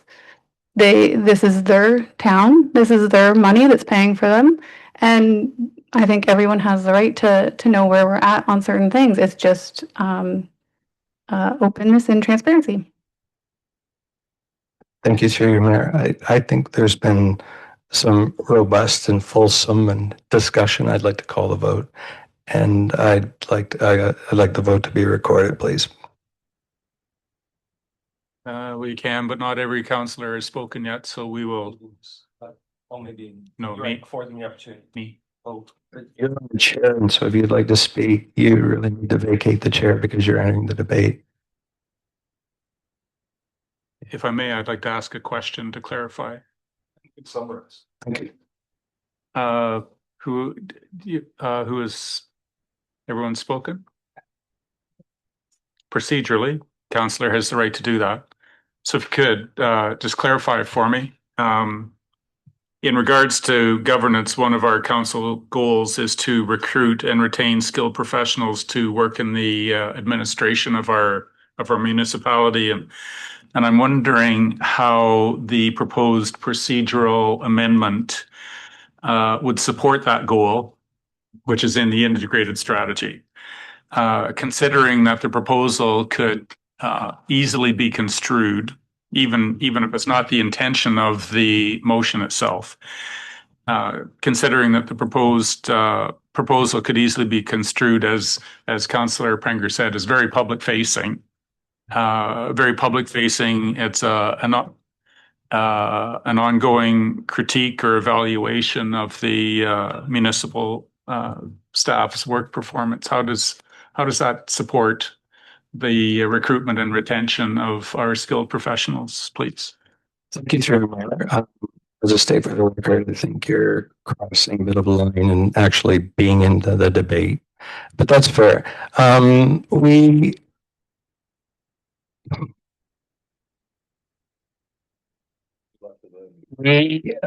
seek to attract professionals. It's okay. Hold on. We need to have a little bit of stash. You can't leave the council and then come back and vote. Excuse me, that would be incorrect if someone had to absent themselves to go to the washroom or to take a phone call or something. That is a procedurally correct thing to do. So, Councillor Hinchberger, if you'd like to continue your comment. Yeah, sorry, I'm just something out there.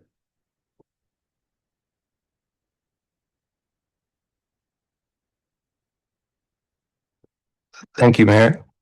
I have it ready. Quickly pull it up. And the council SharePoint, I'm going to refer to policies and procedures and current policies in the new format. And I'm going to look at a new one, which is accountability and transparency. Let's go back here.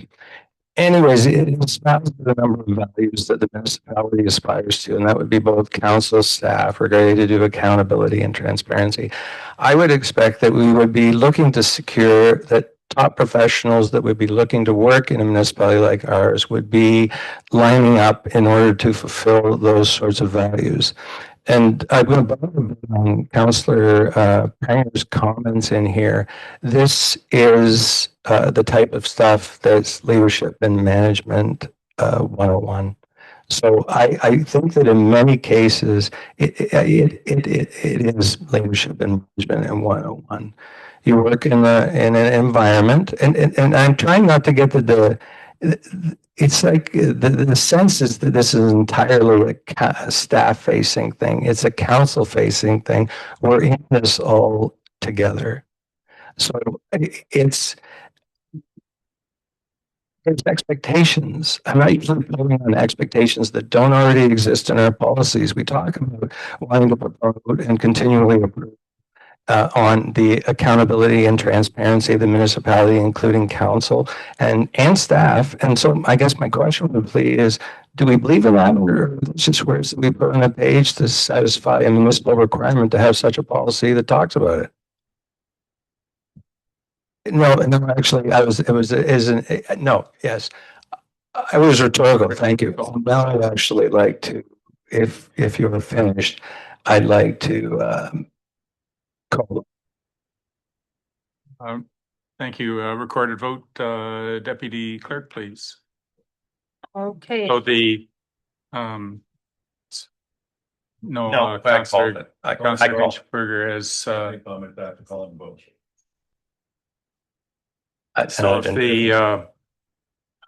the clerk will ask the question, and it will be either yes in support of or no, not in support of. Okay, so we'll start with Councillor Hinchberger, Yes. Councillor Williams. Sorry, Councillor Pranger, In favor, yes. Councillor Stewart, No. Councillor Blackwell, Yes. Councillor Williams, Yes. Councillor Steinhoff Gray, Yes. Councillor Kavanaugh, Yes. Deputy Mayor Clark, No. and Mayor Craig. No. That is carried. Very good. The motion carried. Are there any other notice of motions to be presented this evening? We move on to area-specific development charges background study. So we need a mover and seconder that the area-specific development charges background study prepared by Hampson Consulting Limited and dated May 9, 2025 is hereby approved. The increase in the need for services attributable to the anticipated development as contemplated in the area-specific development charges background study dated May 9, 2025, including any capital costs, will be met by updating the capital budget and forecast for the municipality of Kincardine where appropriate. Council has determined that the future excess capacity identified in the area-specific development charges background study dated May 9, 2025 shall be paid for by the development charges contemplated in the said study or other similar charges. Having considered the submissions received at the public meeting held on June 11, 2025 in connection with the area-specific development charges background study dated May 9, 2025, and the proposed bylaw, Council hereby determines that no further public meeting under Section 12 of the Development Charges Act is necessary with respect to the said area-specific development charges background study or bylaw. Having considered the use of more than one development charge bylaw to reflect different needs for services in different areas, also known as area rating or area-specific development charges, Council hereby determines that for the services and associated infrastructure proposed to be funded by development charges under this bylaw, that it is fair and reasonable that the charges be calculated on an area-specific basis. Need a mover and seconder for the bylaw? Councillor Stewart and Councillor Blackwell, discussion? All in favor of the motion? Anyone opposed? That's carried. Consideration of bylaws. We need a mover and seconder that the Gary Street Lands Area Specific Development Charge Bylaw be deemed to be read a first, second, third time, finally passed and numbered as bylaw number 2025-084, moved by Councillors Kavanaugh and Hinchberger. Any discussion? All in favor? That's carried. The need a mover and seconder that the Program Partnership Agreement 2025 bylaw be deemed to be read a first, second, and third time, finally passed and numbered as bylaw number 2025-085, moved by Councillor Stewart and Steinhoff Gray. Any discussion? Councillor Hinchberger, please. All in favor? Pre-voting. And that's carried. Development charges bylaw amendment. We need a mover and seconder that the development charges bylaw amendment be deemed to be read a first, second, third time, finally passed and numbered as bylaw number 2025-086, moved by Councillor Stewart and Pranger, any discussion? All in favor? That's carried. Appointment bylaw enforcement officers 2025. We need a mover and seconder that the appointment bylaw enforcement officers, Municipal Support Services, Inc. 2025 bylaw be deemed to be read a first, second, third time. Finally passed and numbered as bylaw number 2025-087, moved by councillors Hinchberger and Kavanagh. Any discussion? All in favor? That's carried. Kincardine Arts Centre agreements. We need a mover and seconder that the following bylaws are hereby read a first, second, third time and finally passed this 9th day of July 2025. The Grey Bruce Woodturners Agreement bylaw, the Kincardine Artist Inc. Agreement bylaw, Kincardine Scottish Festival and Highland Games Agreement bylaw, Kincardine Theatre Guild Agreement bylaw. Moved and seconded by councillors Stewart and Williams. Discussion? Councillor Stewart, please. Thank you. And through you, Chair, I guess people's energy levels are a little down, it sounds like, but I just want to point out this is really only a comment, but and has no reflection on the staff or anything else, but the total rents for the 4 tenants for the year is $17,986.01. Our budget for 25 for the arts facility is 62,000. So there is a little bit of a gap there, and I'm not getting into it tonight. And what I would say that we do have gaps with all our 18 facilities, and probably one of those things that council should look at, not immediately, but maybe even next term. So I'm just sort of saying, because our facilities, the budget and expenses to handle those 18 facilities getting up to 2.3 million. And it's only a comment that we probably need to flag it one of these days. Thank you. Thank you. Motion to pass bylaws. We need a mover and seconder that the following bylaws are hereby read first. No, we have to vote on this one. Sorry. So we did. I'm sorry, that was moved by Councillor Stewart and Williams. All in favor of the bylaws? Anyone opposed? That's carried. We need a mover and seconder that the following bylaws are hereby read a first, second, third time. Finally passed 9th of July 2025. Council Committee Appointment Amendment Bylaw 2025-92. Nuclear Advisory Committee Terms of Reference Bylaw 2025-093. Moved by councillors Hinchberger and Stewart. All in favor? Yep. Anyone opposed? Consent agenda. Once again, listed a routine in nature, unless there's a request from a councillor to remove one or more items for consideration either tonight or subsequent meeting. Councillor Stewart, please. Thank you. And through you, Chair, 8.1A, B, that would be yours, Adam. I just like to point out, it's really more of a comment and then I have a question.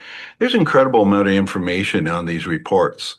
And I read this report and I was flabbergasted how much was done in the second quarter. So compliments to you and your staff. Nicely done. The only question I really have is I always worry about capital projects. And I know that we might get a report, but how are we going to do this year on the 25? Are you pretty well sure that we're going to finish most of them, or you feel pretty confident that we're moving in the right direction? Yeah, so through you, Mayor Craig, yeah, I think the team has a good handle on things and we've made good progress so far. So I'm confident that that we'll be able to complete things. Councillor Stewart, please. Sorry, and thank you very much, and congratulations. The next one down, C, corporate services. Unfortunately, Roxanne is not here, but maybe you can ask Jill, you can ask her. Great report. The only thing I want to know is that the impact would have a huge, the new assessments would have a huge impact on our taxes. It didn't mention in this report. I know that she talks to them on a quarterly basis. We have a good relationship. Is Impact going to do a reassessment in 25?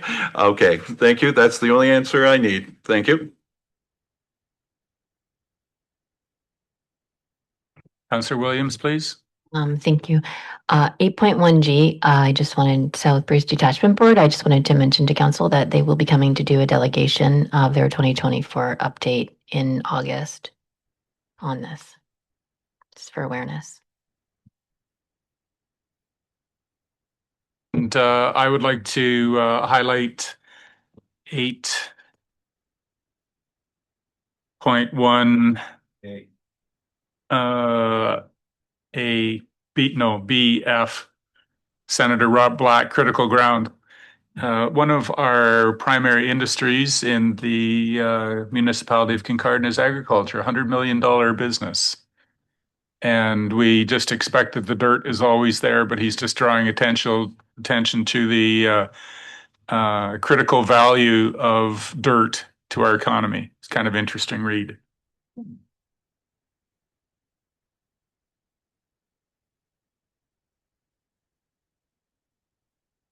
We need a mover and seconder that we, oh, I'm sorry, Councillor Pranger.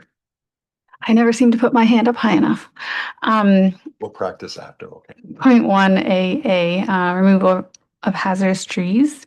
My question was for Director Jagelowski, and she's not here. I could ask it. It's to do with the $30,000 budget for removal at the dog park. Should I just ask it offline or bring this back? Would it be better, Jill, or CAO? Sorry. Yes, why don't you ask it and then, yeah, we can bring it back.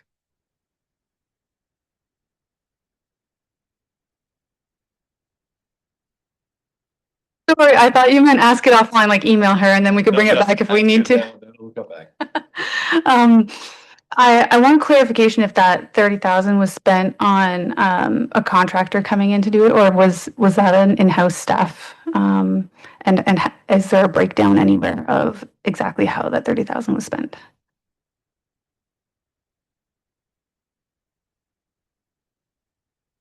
Okay, so our CEO will confirm that for you. All right, we need a mover and seconder that council approve the recommendations contained in the consent agenda dated July 9, 2025 and direct staff to proceed with all necessary administrative actions. Moved by Councillor Kavanaugh and Williams. All in favor? That's carried. Member of Council, general announcements. Councillor Williams, please. No announcements. Councillor Steinhoff-Gray, please. What did I hit? Okay, thank you. I'm actually going to take this opportunity to, before I say my announcement, to say that I genuinely do appreciate the efforts of staff. I feel like some of the debate that we had earlier today would contradict that. Excuse me, Councillor. No, I really do want to, acknowledge. That's not the tone of this announcement period. It's about general announcements of things that are going on. I apologize. Thank you. Can I go with my actual announcement? Absolutely. Fantastic. All right, so my understanding, and Bill probably knows more than me about this, but there is an open house happening at the Pine Tree Campground RV Resort, if I'm correct in that. It's happening this Saturday, I think from 11 to 11 p.m., and it's an appreciation day for the community. And everyone is welcome to come out. I know that they've done a lot of work out there. And I think that it is a really good opportunity. I know some of the people that have already moved into that community are loving it, so I can't wait for an opportunity to see it myself. Councillor Kavanaugh, please. Thank you very much. Last weekend we had Scottish Fest and it was a wonderful time. And this weekend we have Blues Fest coming up. So I would invite everyone out to come on out. I know there's a free family event happening the Saturday morning on the main street. And it's a huge hit in my house. So Blues Fest. Deputy Mayor Clark, please. No announcements. Councillor Blackwell.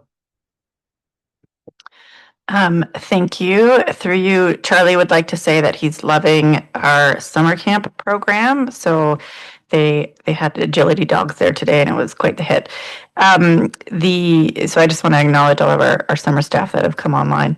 I also want to acknowledge that we this week partnered with the Lake Huron Coastal Center and we have our youth corps down at Station Beach. I'm looking forward to spending some time with them on Friday. And lastly, I just really wanted to acknowledge how many things are happening in this municipality. We talked about it before, but I've had some time to speak with a few different volunteers in the community over the past couple of weeks, and it's just so wonderful to see all that they are doing. Councillor Stewart, please. Thank you. Yes, there's a lot of activities and a lot of us participate, and we have to thank that person at the end of the table, Lori, for organizing incredible amount with staff. Like we just show up, you tell us what to do, and we do a great job. So thank you, you and your staff. I need to personally thank Kirsta, who helped us with Canada Day in Tiverton. And I have to tell you, the mayor was just excellent.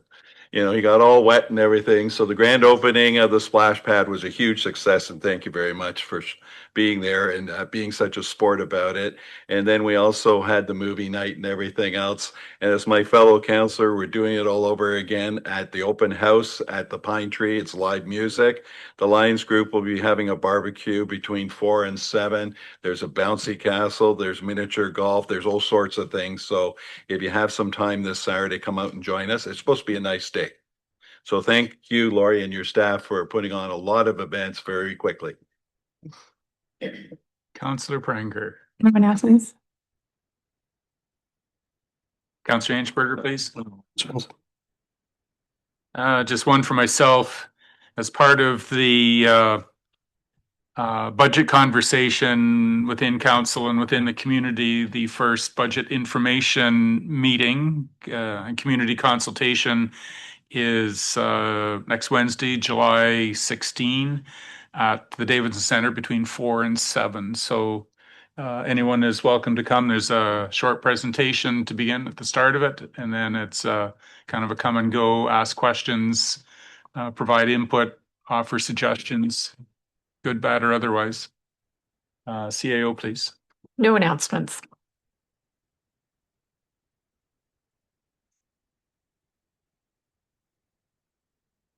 All right, so I'd like to confirm when we were in closed session that we talked only about the things that were on the agenda, and direction was provided to staff regarding the Kincardine Avenue servicing agreement, and direction was also provided to staff regarding the physician locum houses. All right, so we need a mover and seconder of the bylaw to confirm the proceedings of the Council of the Corporation of the Municipality of Kincardine of July 9, 2025 to be deemed to be read a first, second, third time, finally passed and numbered as bylaw 2025-094, moved by Councillors Williams and Stewart. All in favor? That's carried. And adjournment moved by Councillor Pranger and Blackwell that this council adjourn at 7:55. All in favor? That's carried.